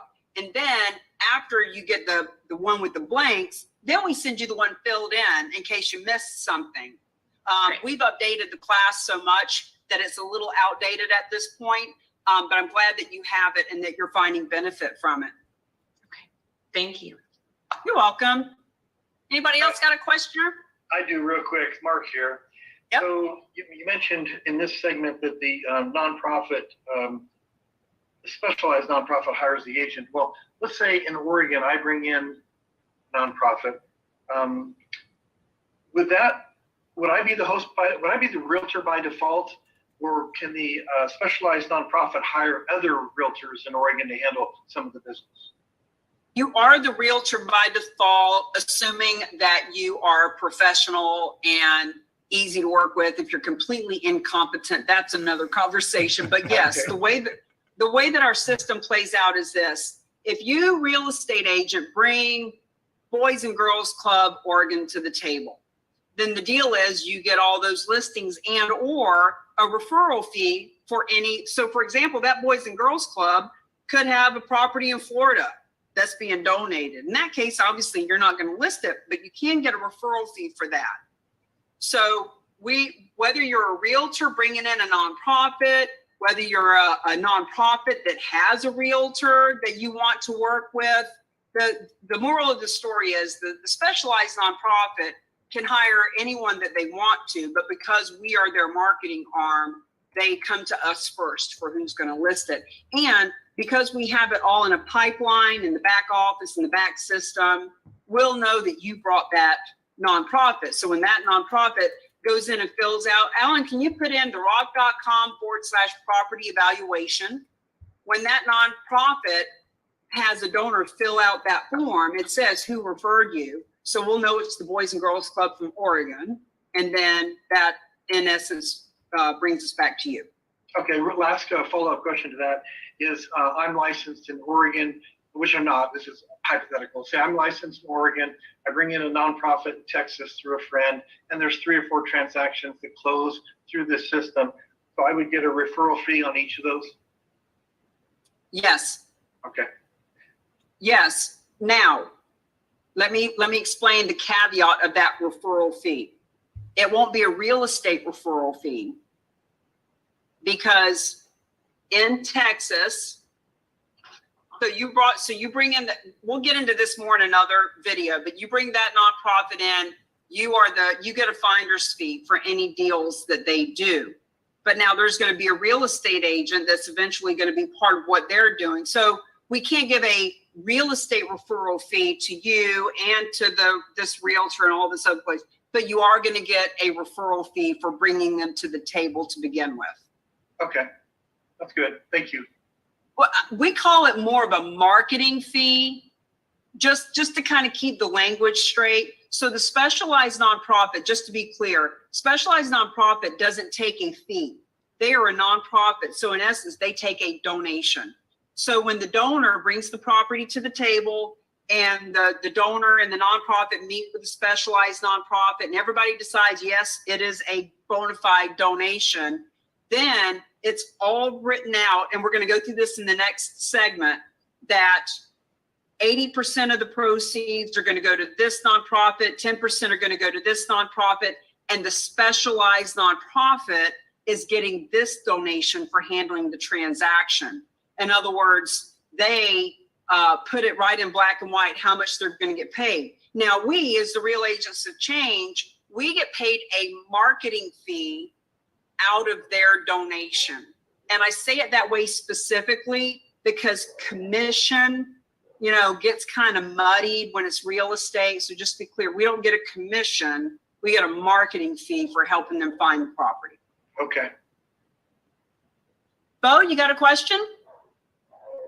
Okay. Just saw your pretty face. Thought you might want to chime in. Go ahead, Elizabeth. I have one more if you don't mind. So Sure. what if an agent in my market came to me, she goes, oh, I'm on this listing appointment. I just found out that the client wants charitable real estate giving. I've listened to everything you've said. I don't know if there's time for me to get certified. Can we co-broke this deal? Is there an opportunity? So the general question is, can you co-broke a deal with another agent who is not certified in this vertical? Sure. So whether or not you bring her and you get a referral fee for that, or whether or not she gives you the listing because you've got the relationship and you give her a referral fee, the moral of the story is that the specialized nonprofit Realty Gift Fund, the way that they would answer that is, we are never going to let a deal not go extremely well because somebody wasn't compensated. They always want to make sure that whether it's a referral fee or a marketing fee or just a thank you and a handshake with a little bit of cash in it, it's always going to be above board. It's always going to be written out in the documents, because when you think about it, this organization is doing this for Fidelity Charitables. So everything is completely 100% above board. We just want to make sure that everybody gets compensated for their time. Perfect. Thank you so much. Yes, Bo. I think once you have the certification or a champion, you can kind of market yourself out there. And if you're the only one in your area, you can have the other realtors bringing you deals and giving them pieces of the pie. I anticipate that. And I'm anticipating also my lazy realtor friends who can't get their butt together and get on this call to do the work. So yeah. I'm anticipating both. Guys, I am so thrilled to hear you say that. Not that we know and acknowledge that our other realtors are so lazy, but let's face it, 95-5 rule. Used to be the 80-20 rule. I call it the 95-5 rule. 5% of us, right, do 95% of the business. So imagine your lazy realtor friends are not only giving you listings, but giving you full commission listings because they're too lazy to do it, or they think it's too complicated and they weren't smart enough to sit in and learn. So yes, that's beautiful.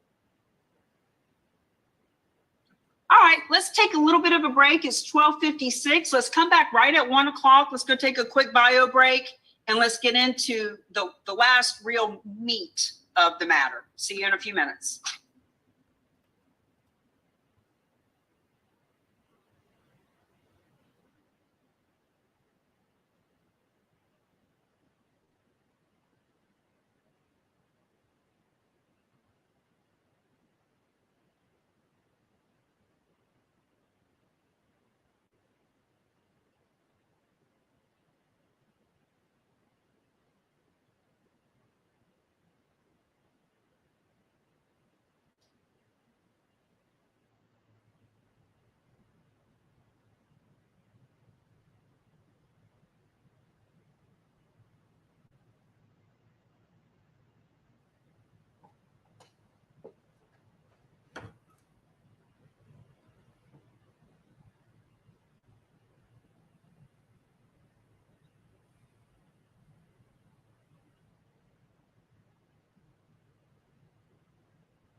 All right, everybody, we'll be back in 5 minutes.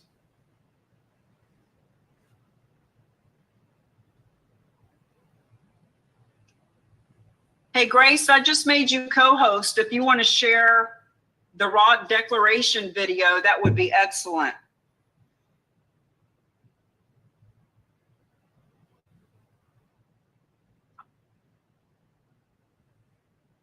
There it is.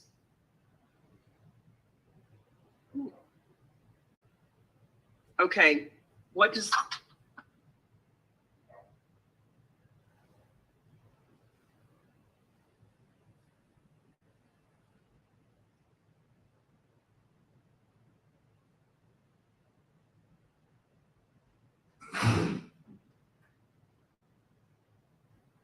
Are you sharing it, Grace?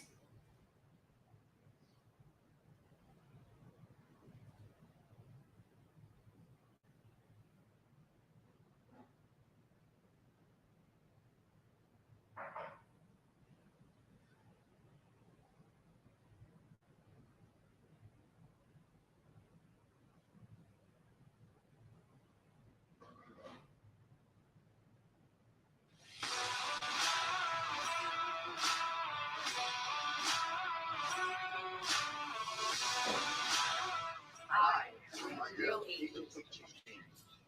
Real agent of change takes a stand. Those we call for, serve, and support. We believe you can make excuses or you can make it happen. But you cannot do both. We are go-getters, do-gooders, trailblazers, and visionaries who know that making money and making a difference go hand in hand. A real agent of change is open to new ideas, eager to take action, and boldly goes where others cannot even see. We plant our flag. We burn our bridge. We walk through the fire to rise up and transform. We look for reasons why something will work, Not why it won't. When others ask why bother, a real agent of change's motto is, If it is a benefit to all, including myself, then I must do it. We serve instead of self. We collaborate Versus compete. We understand that giving and receiving are simultaneous.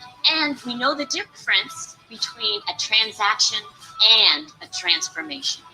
A real agent of change is influential and uses that superpower for good. We know that our actions, or lack thereof, have an impact on our family, our community, our marketplace, and the world. We do not take this for granted. We inspire. We are inspired. We are inspiring. we are an inspiration for everyone we meet. A real agent of change knows that we can double profitability for ourselves and all those with whom we partner. We are passionate, purposeful, and playful. Pragmatic, present, and positioned as a partner who promotes Promotes the benefits of charitable real estate. Knowing their causes to be companies to communities. Every damn body deserves to win.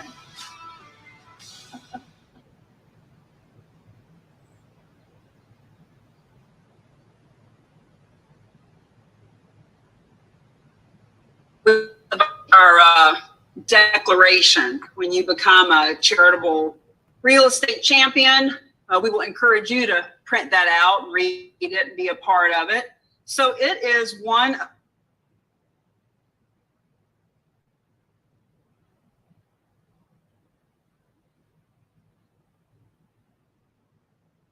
Little technical difficulties. Here she comes.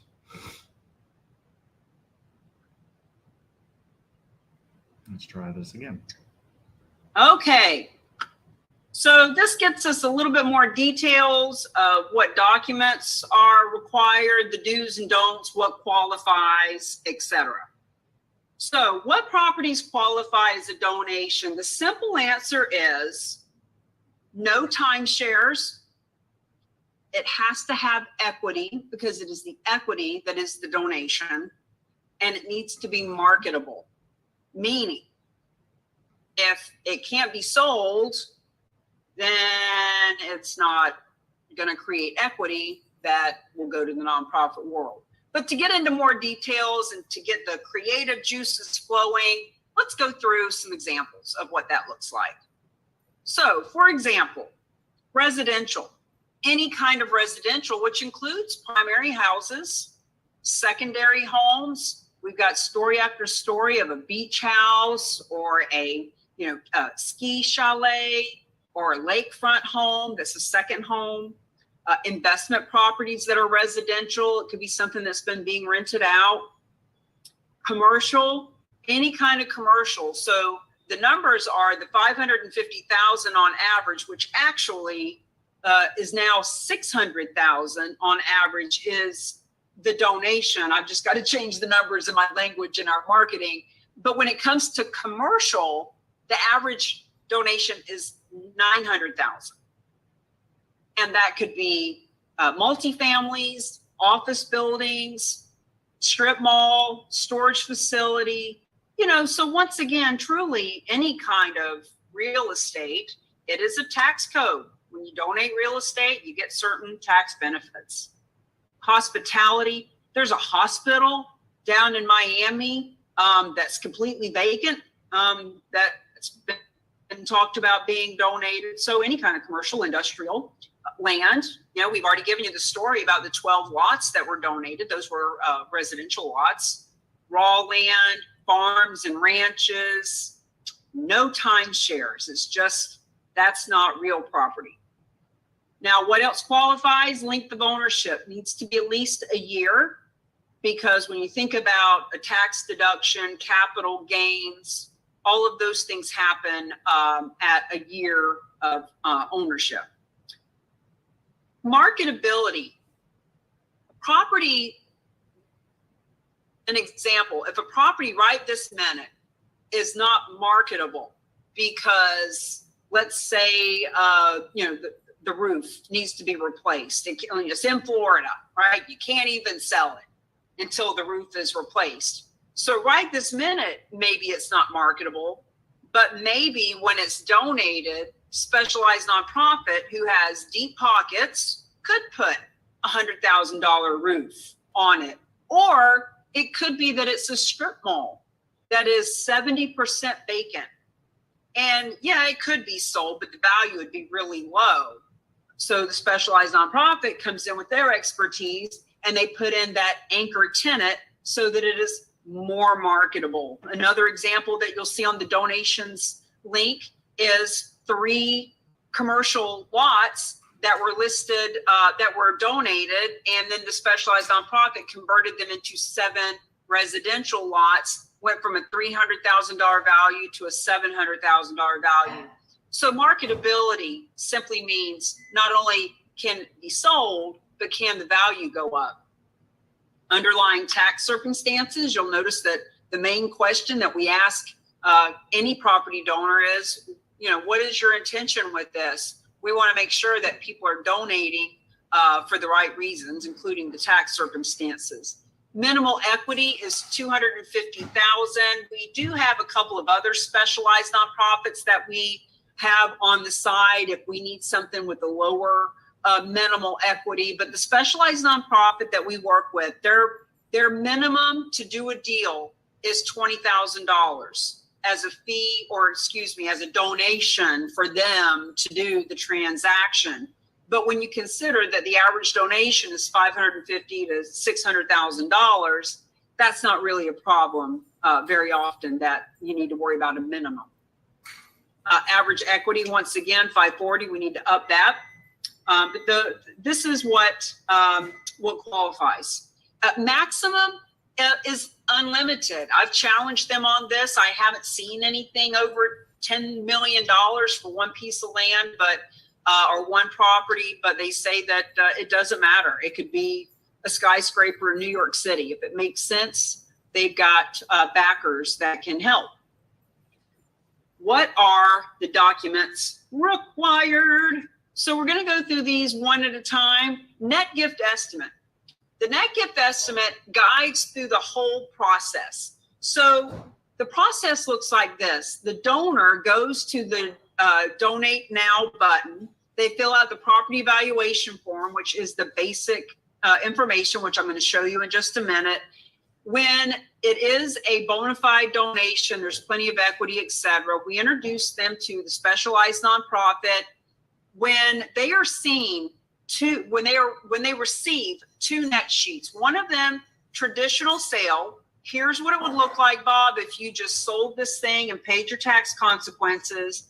Here's what it would look like if you donated or did a bargain sale. When the donor says, yep, this makes sense for me, I want to leave legacy, let's do it, then there is a net gift estimate that is the guiding document through the whole process. And, you know, if something changes and the net gift estimate needs to be updated, everyone is kept informed about what's going on. So there is never a need to worry about, well, will my nonprofit get the donation that is asked for? Yes, it's part of the net gift. All right, donation agreement versus bargain sale agreement. It's one or the other. Donation agreement, here's the keys, here's the deed. You can have the property. I don't want any money. I want you to have it. That's a donation. Versus, I need my mortgage paid off. I want to get cash out of the deal. If any money at all exchanges hands, it's called a bargain sale. Donation disclosure, same kind of real estate disclosure that we've seen before. This one talks about, you know, making sure that the appraiser is a legitimate professional appraiser. And it just goes through any of the disclosure things that would need to be disclosed about the donation, who's getting percentages, et cetera. Okay, IRS Form 8283 is signed by the appraiser, the donor, and the specialized nonprofit, not the Boys and Girls Club. So when we say that all of the 1.5 million nonprofits qualify and they are completely risk-free and no money out of pocket to handle these transactions, that's exactly what we mean. Risk-free, meaning they don't even sign the IRS form. Once the property is sold and all expenses are recouped, the money that goes to the Boys and Girls Club in our example is a grant for Realty Gift Fund. So the Boys and Girls Club are never claiming a real estate donation. Therefore, they are never doing any of these forms. So this first form, do what you do best, refer the rest. This is all what Realty Gift Fund and our specialized nonprofits do, is signed by these 3 people. This is what is sent to the IRS that tells the IRS, Bob donated this $1 million condo. This is the appraiser's signature that it appraises at $1 million. This is Bob's signature as the donor that he wants the tax deduction and that the $1 million is what it's valued at. And this is the specialized nonprofit, or in their case, the 501c3 that is taking the donation that gives Bob the tax deduction that he is looking for. That's the first form. The second form is the 8282, which is only signed by the specialized nonprofit or the receiving nonprofit that has told the IRS, yes, we as the 501c3 took this donation. And they are the only ones that sign it, because now that this $1 million property has sold for $852,000 or $900,000 or $1.1 million, it's kind of a check and balance, so that the IRS says, okay, check, we gave them $1 million tax deduction, check, it sold for 952, close enough, that makes sense. Listing agreement, purchase and sales agreement, whatever is in your state. So this is very similar in thought for a REO property or a relocation company. You know, the relocation company or the banks are signing all this stuff, just like how our specialized nonprofit in this instance would be signing your listing agreement and your disclosures for your state. Donation bargain sale agreements. Question that we get often is, how do we know that our nonprofit will receive the proceeds? It is this document that has all the detail about how much equity and proceeds are expected and what nonprofit or multiple nonprofits will be receiving what percentages in amounts. It is line 18 in the donation agreement. It is outlined right in the contract. Okay. Remember our favorite phrase, do what you do best and refer the rest. I am going to show you a case study as an example of why this is so beneficial to the donor and to the nonprofit. I am not a CPA. I am not a financial advisor. I am not an attorney. I am not giving you tax advice. I'm giving you an example of why this donor would benefit and how much they would benefit. If you need any other questions about this, the first, second, and third Wednesday of the month at 1 p.m. Eastern, when you become a charitable real estate specialist, you have access to our specialized nonprofit. You come once a week, you spend an hour with them, you get all of these kinds of questions answered, just giving you an example. So first of all, over on the left-hand side, this is showing the depreciation schedule. This is given the details of what the basis was for the property. In other words, this is the tax consequences of this specific property, so that you know when we come over into the next slide and we're going through these numbers, where did these numbers come from? They came from this tax rate table over here. Okay, so this is a property valued at $4,185,000. In a conventional sale, the donor or the the person selling this property, the property owner, their tax consequences, they would have depreciation recapture tax, and they would have capital gains tax. So in this example, based on their tax consequences from the table that we showed, they would be paying almost $900,000 to the government in this specific sale, if it was a traditional sale. Now, if they're donating, they're not paying that. That money is not going to the government. That's the first thing to see. The cash benefit to the nonprofit.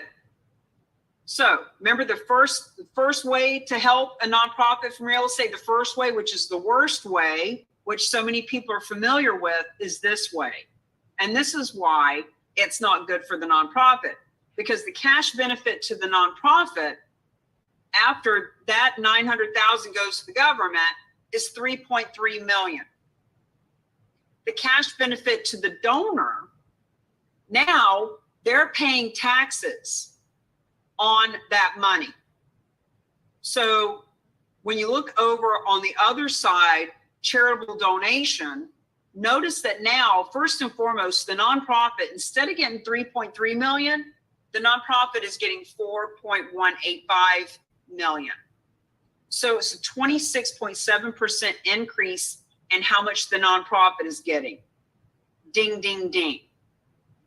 The second thing is that the property owner, the tax benefit they're getting, cash benefit, meaning if you look over on the right-hand side, they're getting 26% better tax advantage, because now instead of writing off 3.3 million that they gave to the nonprofit, now they're writing off the full 4.5 to the nonprofit. And so therefore, they are getting a bigger tax benefit. So the moral of the story is, traditional sale, conventional sale, the value is 4.8 because of the value of the property and the write-off for the donor. On the other side, the value has increased by 29%. We call this charitable leverage. This is how to leverage this property. So instead of it being worth 4.8 million, the value of it is 6.2 million. I'm going to leave that up for just a second. Take a picture of it, contemplate it. I can't really answer a whole lot more than this, and it's a great example. Friends, we're teaching this all over the country. We have a CE course that will be approved any day now in Florida, charitable gifting of real estate, to get 3 hours credit. Do what you do best, refer the rest. This is not my specialty. My specialty is to let you know that this is an option for the donor. This is a simple way of showing them this is the difference between a traditional sale and a donation. Now, I'll wrap this up by saying, obviously, this won't work for someone who is not philanthropically inclined, because even though they're saving all this money on, depreciation tax and capital gains, and even though they're writing off this much more off their adjusted gross income, at the end of the day, they're donating millions of dollars to make that happen. And they're not going to do that if they're money hungry. So this is 80% of people do this because it is the right thing to do. Okay. This is the preliminary property evaluation form. And we want you to know, first and foremost, the first question is, what are the donors' goals? Why are they donating? We want to know that they are philanthropically inclined. Now, everybody's going to get their tax deduction the same, but it's important that when you're leveraging a real estate team that does this for Fidelity Charitables and other really important names in the industry, you want to make sure that anyone you're bringing to them isn't just trying to pull one over on the government. So first thing is, what are their intentions and goals? Second thing is, tell us a little bit about the property. Now, this information is the same kind of information that any realtor would get from a potential listing. What's the address? What do you think it's worth? What is your debt on the property, et cetera, et cetera. Okay, roadmap.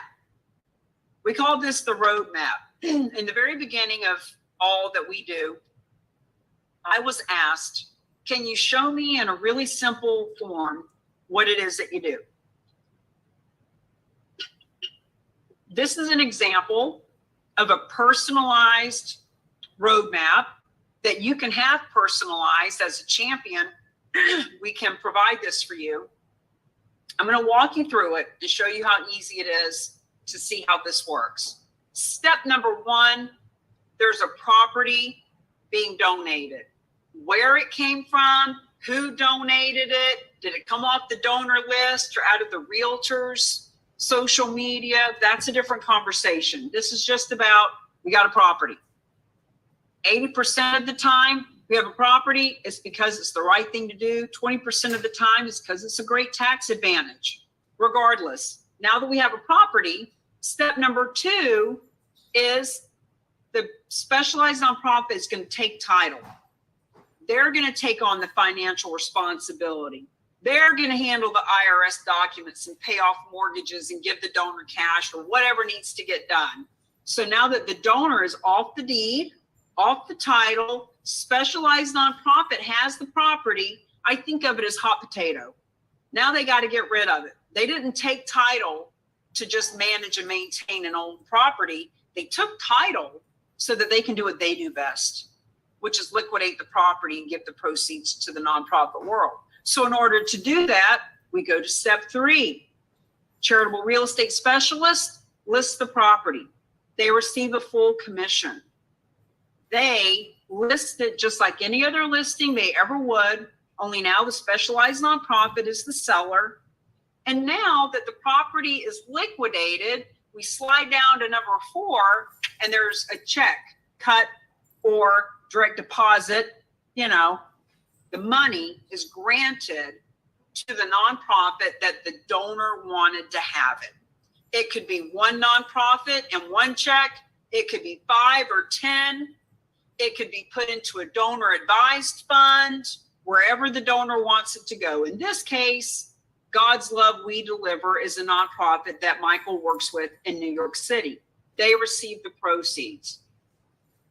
And in our example, we finish it up with going down to step number 5, cause marketing campaigns, social responsibility, social impact. And what we're saying there is, in order for God's love we deliver to get another donation, in order for Michael to be able to get out and meet dozens and hundreds and thousands of people in his marketplace, in order for more donations to come in and more funding to go out, we got to let people know this happened. So we've got our PR, our media exposure, that whole example of having the media come and introduce and interview out in front of the property, having it seen in the newspaper. Friends, we had a story written about us when we did our book launch a couple of months ago at a nonprofit. The Business Observer in Sarasota wrote a story about us. Because of that story, Goodwill, the CEO of Goodwill, had his team reach out to us, and now we're doing some engagements with them. They help 4 counties. They have over 200 other local small nonprofits, homeless shelters, soup kitchens, veteran groups that are dependent upon Goodwill to help them. They are putting us in front of those people at the end of this month because they know they need to know about this. But it wouldn't happen if we weren't doing some PR. So the roadmap is to show the whole process, which includes leveraging the real estate for real change, because now that leveraging has happened for us here, we go back to step number 1, because now there will be more donations that come in that the specialized nonprofit will take title on, and then they will turn around and list it with a charitable real estate specialist who, once it's sold, now the nonprofits will get granted the money. And when we go to number 5, we got to let people know. We got to do social media. We got to do an email campaign. We got to let people know so that another donation comes in and we continue and continue, et cetera, et cetera. Questions, comments? Hey, this is Mark. I don't have a specific question. I really see this now, Cami, and in my organization, I'm thinking of other ways to use this with not just the nonprofit, but with our real estate division. So I thought it was incredible. That's all I wanted to make a comment about. Thank you. Well, thank you for saying so, Mark. And sometimes we have 50 or 60 people in these master classes, and sometimes we have 10 or 15. But there's always good quality people like you here. So we're just glad that you were able to sit in and get the information. Anybody have any questions? If not, we're going to take one more quick break. I want to go look at the website. We've been just updating it during this class, and I want to make sure that it's ready, because we want to share with you the difference between being a specialist and a champion, and how you can be the hero that's bringing this to your marketplace. And on that note, I'm actually going to play for you guys one, because I'm going to go look at it real quick. Let me share my screen. These are some of the commercials that we've done with different nonprofits when we are getting in front of their donors or their board, or inviting their people to learn about charitable gifting of real estate. Just wanted to share that with you. Wanted to share a couple of other resources. This is the FAQS link that has 13 of the most common questions that we get. And then at the very end of this, we also have this interview with me and the specialized nonprofit, talking about who we are and why we're partnered. We have this interview with Dr. Russell James with myself and he. So I want to encourage you to go look at that. We've created this beautiful documents page. People wanted to know more detail about what's involved. So if you're a nonprofit, wants to have a charitable real estate division program, they can come in here and they can learn a little bit more about how all of this works. And the Rock success stories. I'm going to play one of these videos for you, and then we'll be right back to finish up for the day. Highly recommend that you watch any of those, but this is the one that I want. This is the story that I was talking about just a minute ago. Here we go.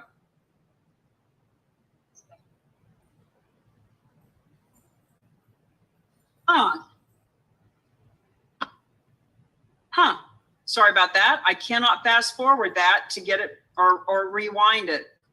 Let me go get it for you on the YouTube channel. 1 second. Always got to have a couple of different ways to go, don't you?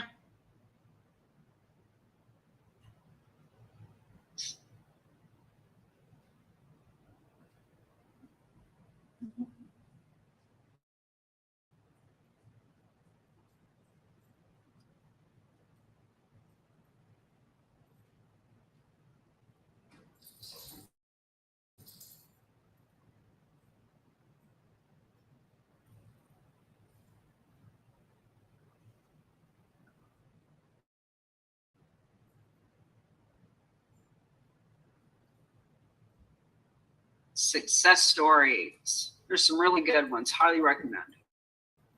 All right, here we go.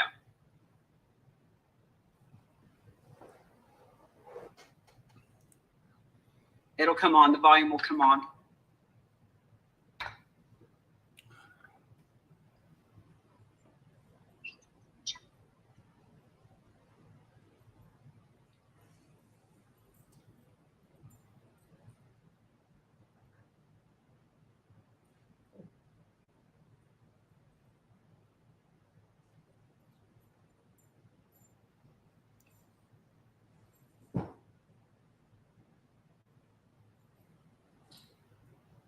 I'm not hearing any volume, Cami.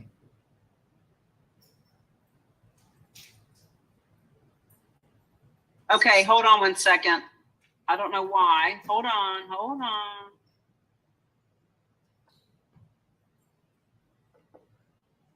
I think you have to Here we go. volume I got it. down below. I got it.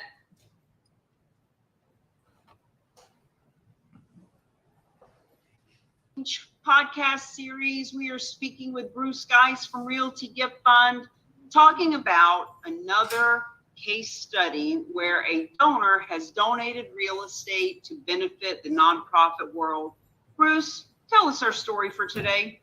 Okay, this is an interesting one because it's a case of a nonprofit who was a late donor 2021 to us. First time they'd ever met Realty Gift Fund. And we stepped in and fulfilled a need they had. They had a donor with 13 pieces of property. They wanted to get off their books and donate by December 31st, 2021 to benefit this nonprofit. And we took a call on a Sunday afternoon and we said, absolutely, we'd be delighted to do this. Ultimately, that donation led to a check going to that nonprofit for about $408,000. It took about, I think the check went out in late March. We had to sell 13 pieces of property to get there. Here's the interesting part for us. This nonprofit immediately, as this was underway, started marketing gifts of real estate. And now we are under contract to do the second deal for them, which is a residential condominium in Carmel, California, owned by a woman who actually lives in Berkeley and is never going to use this property again. It was gifted to her a long time ago by her mom. It's in a senior community that she is not going to move into. And so she has made a gift to us and we are going to sell it to somebody who wants to live in this senior community. We have run the math. We have talked to our broker. We have talked to our title company. We know that we need to invest $20,000 to get it ready for the market. And we believe that we are quite easily going to net for this nonprofit $600,000. Here's why this is an interesting story. We didn't know this nonprofit December 1st. Here it is, late spring the following year, and we're about to do $1 million worth of donations for this nonprofit from 2 pieces of donated property. That, I think, is a good story. Amen.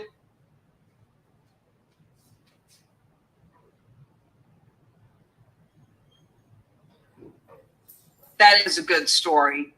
And we interview Bruce at Realty Gift Fund quite often to get these different case studies on video with him.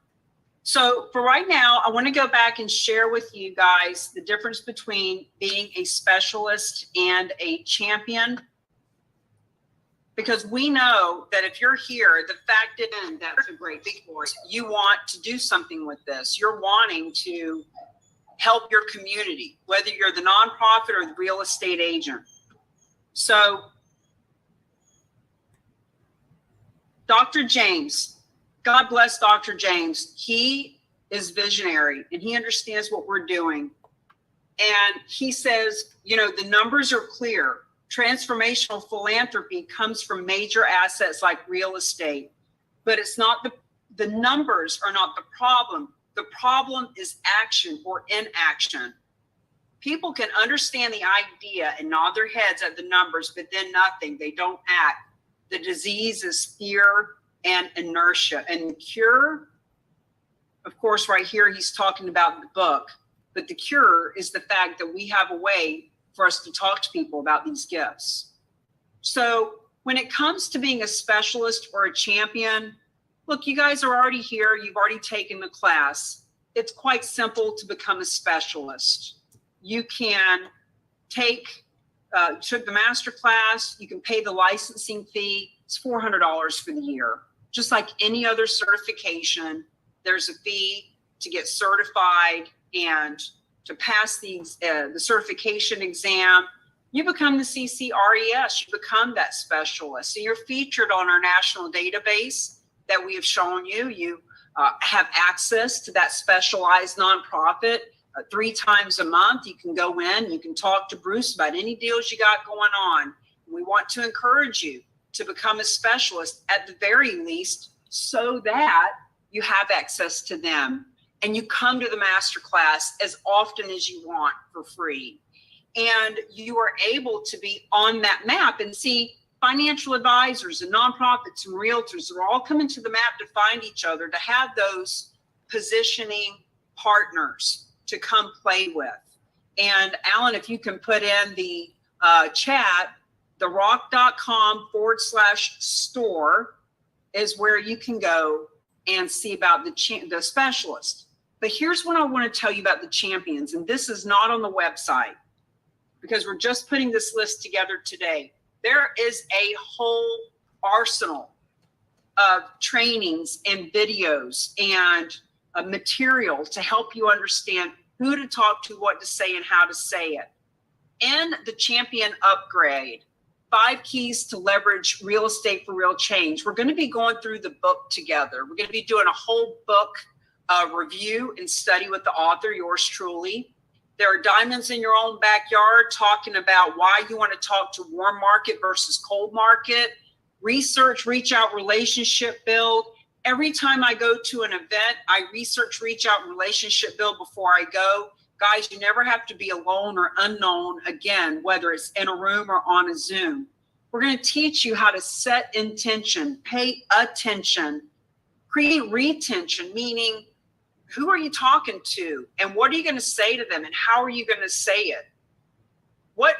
Do what you do best, refer the rest. We're going to be talking about the different resources and relationships and how you can leverage them to do all the things that you're not good at. How to start conversations. Dr. James has taught us about the 4 S's. Story, story, story, and then the 4th S. You'll learn about that in the training.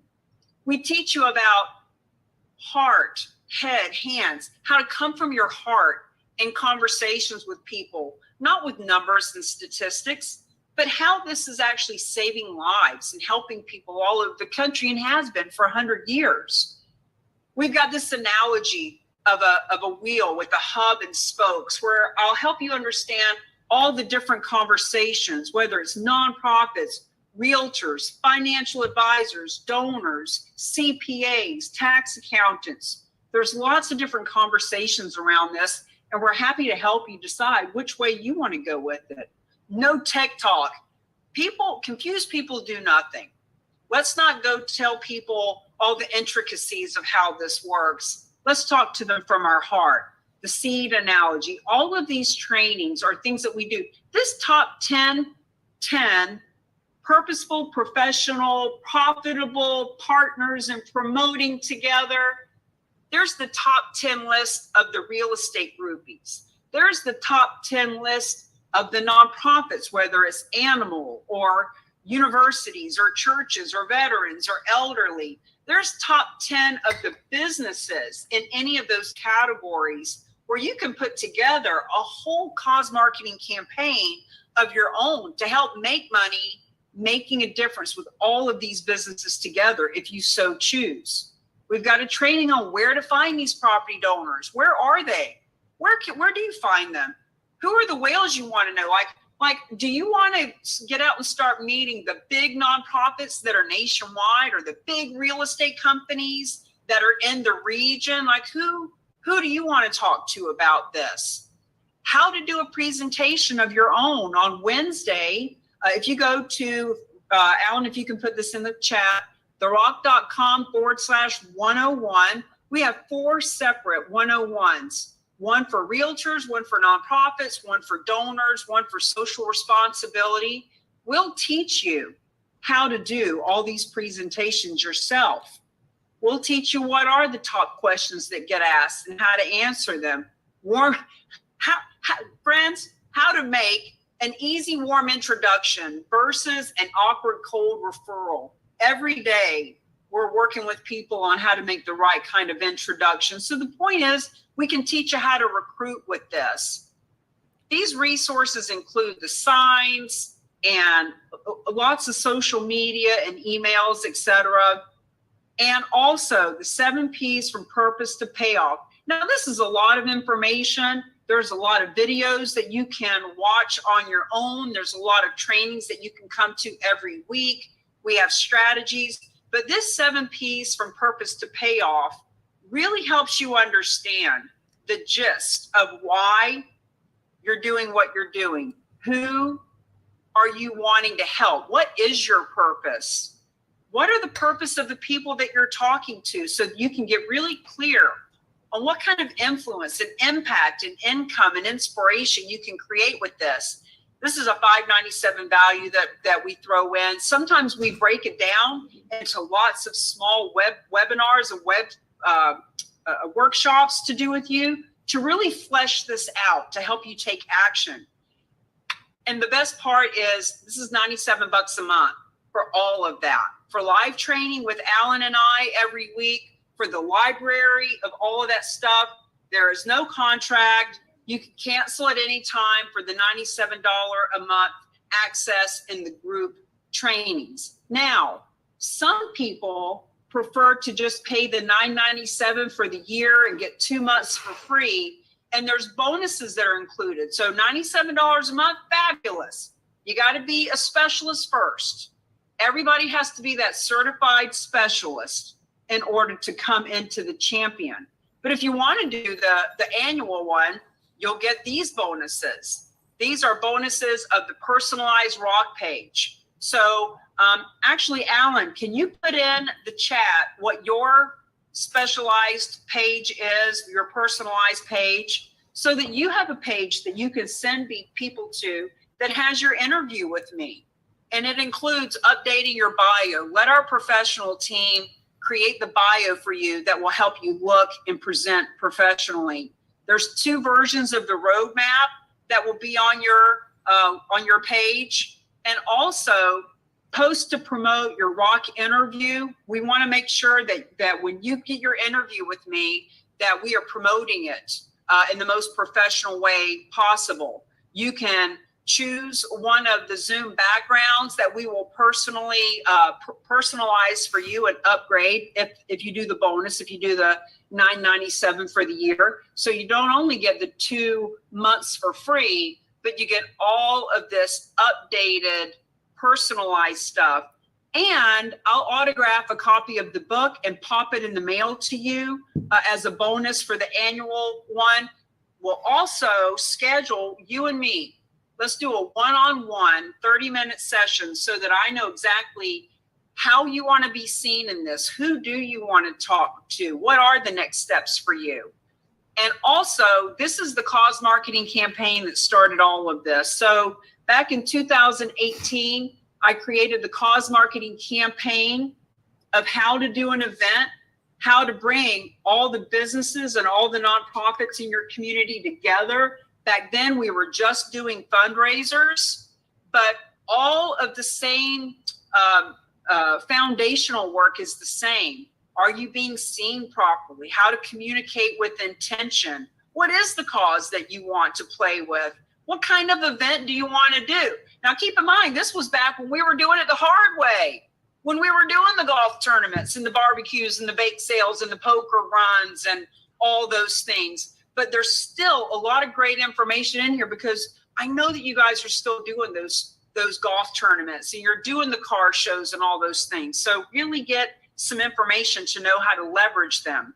So that is a $9.97 value. I used to sell that all day long for that price. There's videos, there's PDFs and all that stuff that goes with that.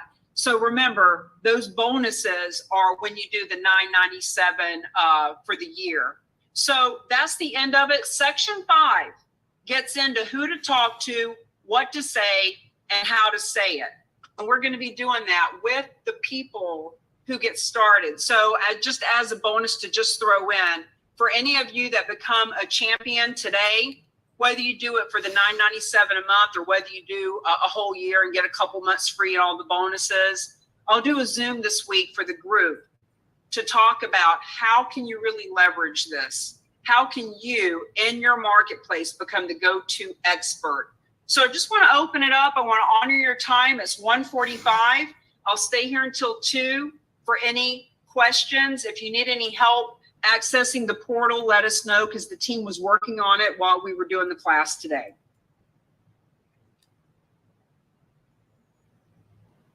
You mentioned that we need to be a specialist for a year. So what quantifies us as a specialist and when does that expire? Sure. So it expires 1 year from the day that you pay for your licensing fee. So to become a specialist, you take the Masterclass, which you already have. You pay the licensing fee, which is $400 for the year. You take the test and pass it. I have never seen anybody not pass the test. It's not that complicated. As a matter of fact, everybody usually gets a 97 on it. They might miss one question. And then you also are on the map, the national database map, and you can come to those trainings with the specialized nonprofit 3 times a year. So as a specialist, you can put the logo on your business card. You can promote yourself on your social media, et cetera, as a charitable real estate specialist certified with a stamp of approval. And that's the basic thing that everybody needs to do, because there's no point in trying to be a champion if you don't have that certification. So once you've decided to do that, then you can upgrade into champion, whether it's $97 a month and come to all the group trainings and have all the things that are available there, or if it's $9.97 for the year, then you get the 2 months free, and then you get all that personalized stuff created by the team and the autograph book and the cause marketing campaign from a previous lifetime.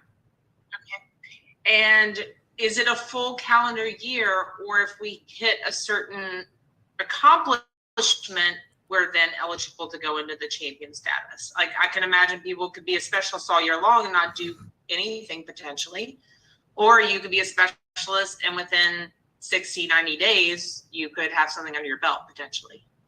Well, you could, and you can do specialists only if you want. The specialist is simply do it yourself.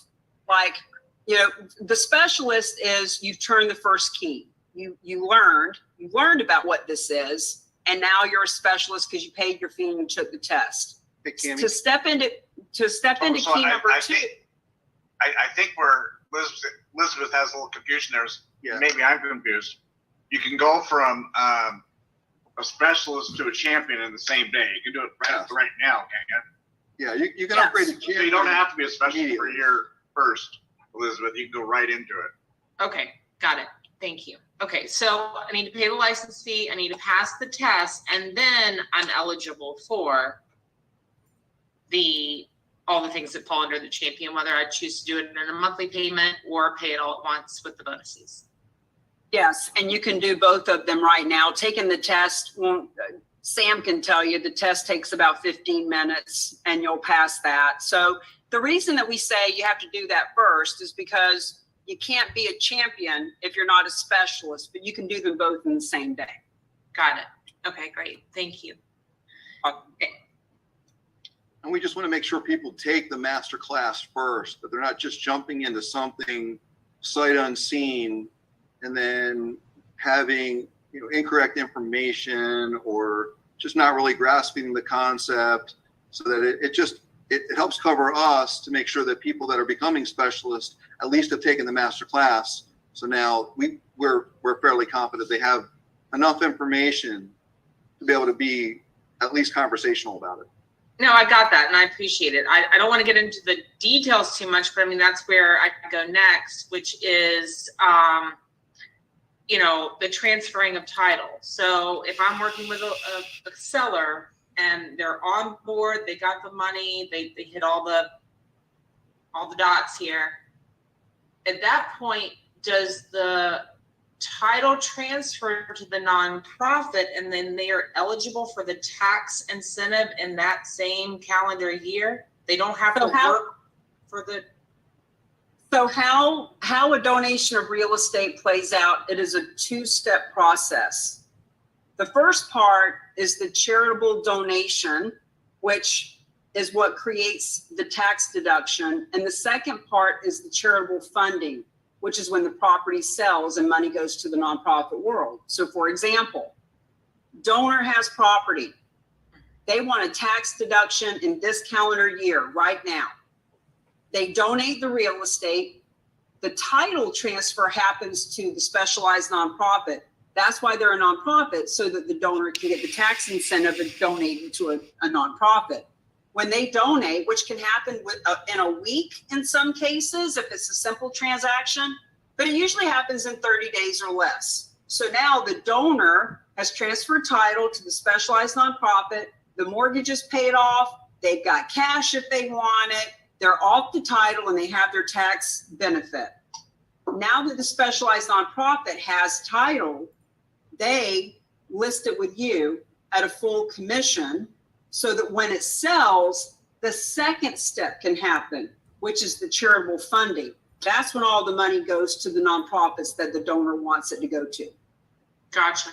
Do you wind up in any situation? Like, I know it's based on appraisal value, but what if something changes between the time the title transfers to the nonprofit sells it, they sell it under what the home appraised for or something else, and there's a balance there? So great question. So first of all, the beauty of this is it doesn't matter, because the nonprofits that are going to benefit, let's call it the Boys and Girls Club to keep it simple, they never took title. They had nothing to do with it.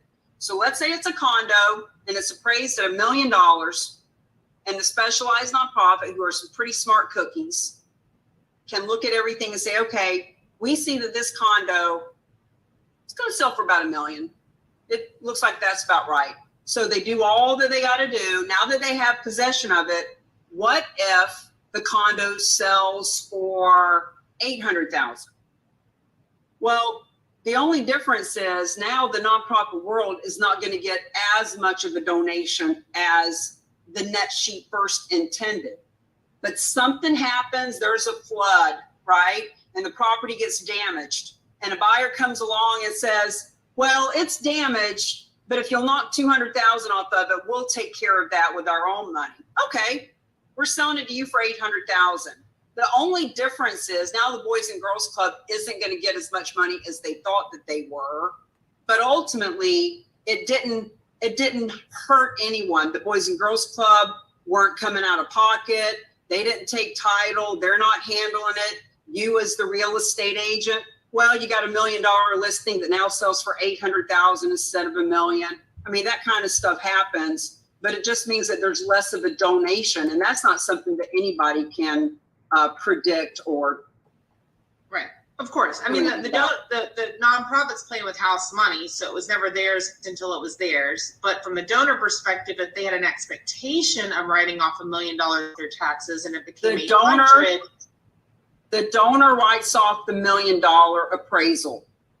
So good question. So they write off the appraised value regardless of the sale price. Now, that's with the caveat that everything is above board and the appraisal is a real appraisal of $1 million property.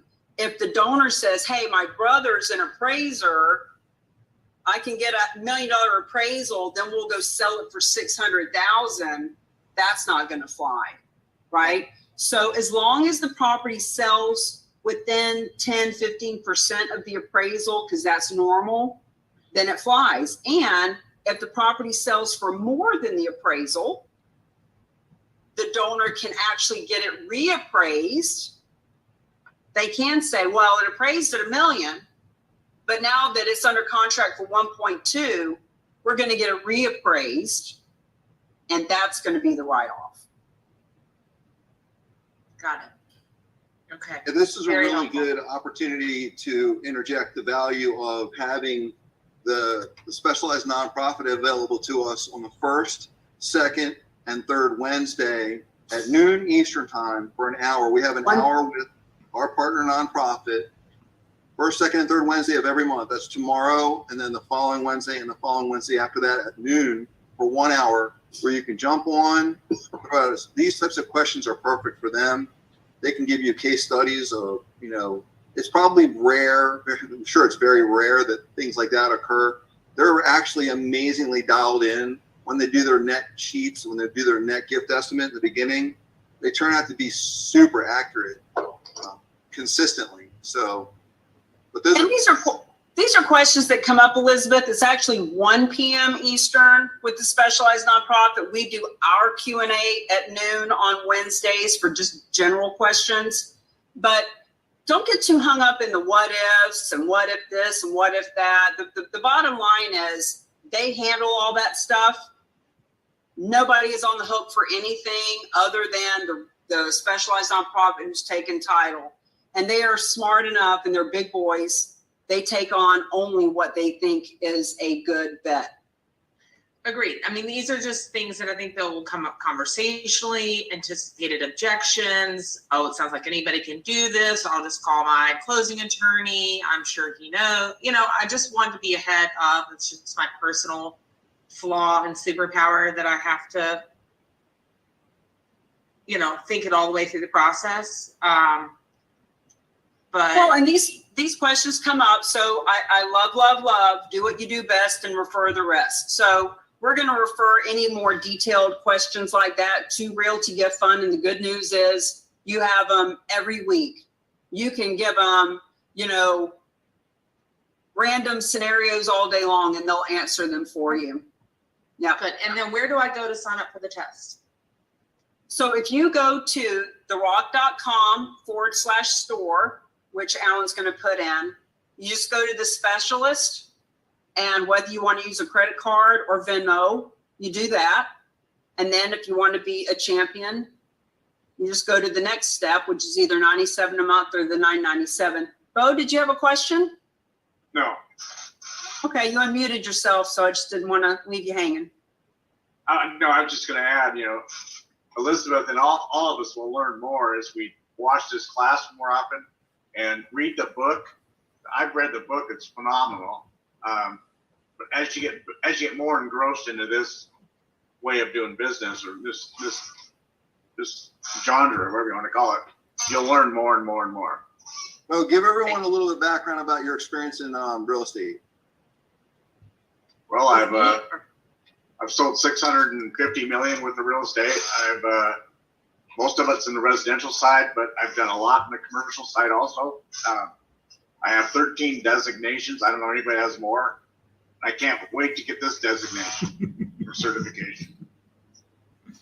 47 years in real estate, huh? Yes, I started in 1975 at a very young age. Wow. Actually, 2 years before that, when I was 16, I started buying duplexes. Then I got in real estate because I know those realtors get all the best, the best deals. Yep. I've had a good career and I've enjoyed it. And got a lot of cool things going on in real estate right now. This is Mark. Elizabeth, I'll share one thing too. I've known Bo for 5 years, and with all his experience, he's never seen anything like this. He sat through this masterclass a few weeks ago and encouraged me to do it also, he and our partners. And if Bo, with all those credentials, took the course twice and he's going to join, and like I mentioned, he's never seen anything like it, I encourage all realtors to do it. That's it for me. Back to you. Exactly, Mark. And there is my cell phone number and email. If anyone has some people like to just ask a private question. Everybody. Bye, Sam. It's 1:59. So please take down my number. And if you want to text me or call me, please feel free to do so. And Mark and Bo, let's meet on my Zoom in 5 minutes. Take a little potty break. Elizabeth, if you need anything, Elizabeth, reach out, okay? Thank you. Good meeting I you, will. Elizabeth. This Thanks was for reaching out. Very helpful. Thank you all. Bye, everybody. See you soon. All right. Here, let me do this.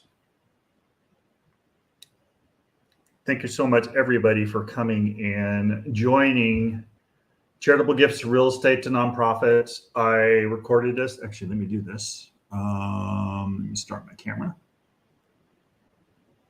Okay, there we go. So I have a few things going on here. Thank you so much for coming. Sam Silver, eXp Realty. As you can see on my shirt, you need to go home me, samsilver.net, samsilver.net. And this was all about charitable gifts of real estate to nonprofits. This was our masterclass. If you want to get certified, visit my website or no, actually just visit my website. Go to takethefunding.com. Takethefunding.com, because that's what we're doing. We're talking to nonprofits and we're letting them know. This is the easiest way to raise money for the nonprofit. Very little headache. We take care of everything. I have quite a few nonprofits that actually put our link on their website. They don't have to do anything. We do all the marketing, and it's a win-win. The realtor gets full commission. The nonprofit themselves gets the money after the sale of real estate. The philanthropist that donates the real estate gets a nice tax deduction, and everyone wins. So Josh does Vegas. I'm going to do a shout out all these people here that have spent all this time. Tom Speed PS, Promotional Network, Jeff Scott for loans, Dr. Nicholas L. If I got that wrong, I apologize. Nick Cram. Hey, Nick. How's it going, brother? Mirrorman77. 1 Austin Johns. Realtor Artwork Graphic. Malika Cox. Donna Winges. Sweet Peas Bickery. Yannick's Choice. Lisa Horse Girl. Smiles Wild 28. Let's see. Trade with Charlotte Isabella. Courtney Bertel Sells. Bianca Artistry Co. Diamond Impact Coaching. Diamond. I am him. DHUNT. Denise, how are you, Denise? You got to join Real Agents of Change, Denise. Many loans, beauty and body with Nataka. I am Panagiota. I hope I said that right. And Malika C. Cox. Thank you so much, everybody, for coming in here. And if you missed it, go back. You can actually go to, let's see, I'm going to go, let me exit this full screen. Here we go. We got one here. You can go to my YouTube channel. I recorded everything on my YouTube channel. Let me give you that domain name. You go to YouTube, Santa Clarita Life. Santa Clarita Life is my YouTube channel. This is all streaming on my YouTube. My LinkedIn. I got a whole bunch of things streaming. So go to my YouTube and make sure you subscribe. And I want to talk to all of you more. Jeff, I'm gonna reach out to you and see what you think about what we're doing here. So I'm gonna end this, and then I'm gonna end my stream.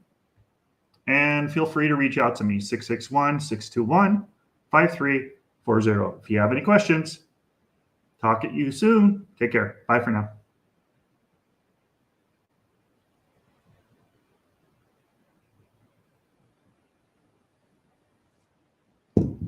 All right. Back on my stream. Now on my stream, I want you to see this little thing up in the corner. It is a scan. You take your phone, you QR code, go up to the corner. If you have a Apple phone, it's really easy. You just bring your phone up to the screen and it will open up my 10K digital business card. If you do not have an Apple phone, you just have to go to your QR reader and then please save my information to your phone. If you want to get a real estate license, visit can'tunseethis.com, can'tunseethis.com. If you're looking to become a real agent of change, go to takethefunding.com, takethefunding.com. And there's quite a few other links on my 10K business card. You can go to SAM, capital S, like Sam S, 10K.com. That's the best way to get a hold of me. And I would love to talk to all of you soon. Make it a fantastic day. And we will talk to you on my next live. Make it a great day. Bye for now.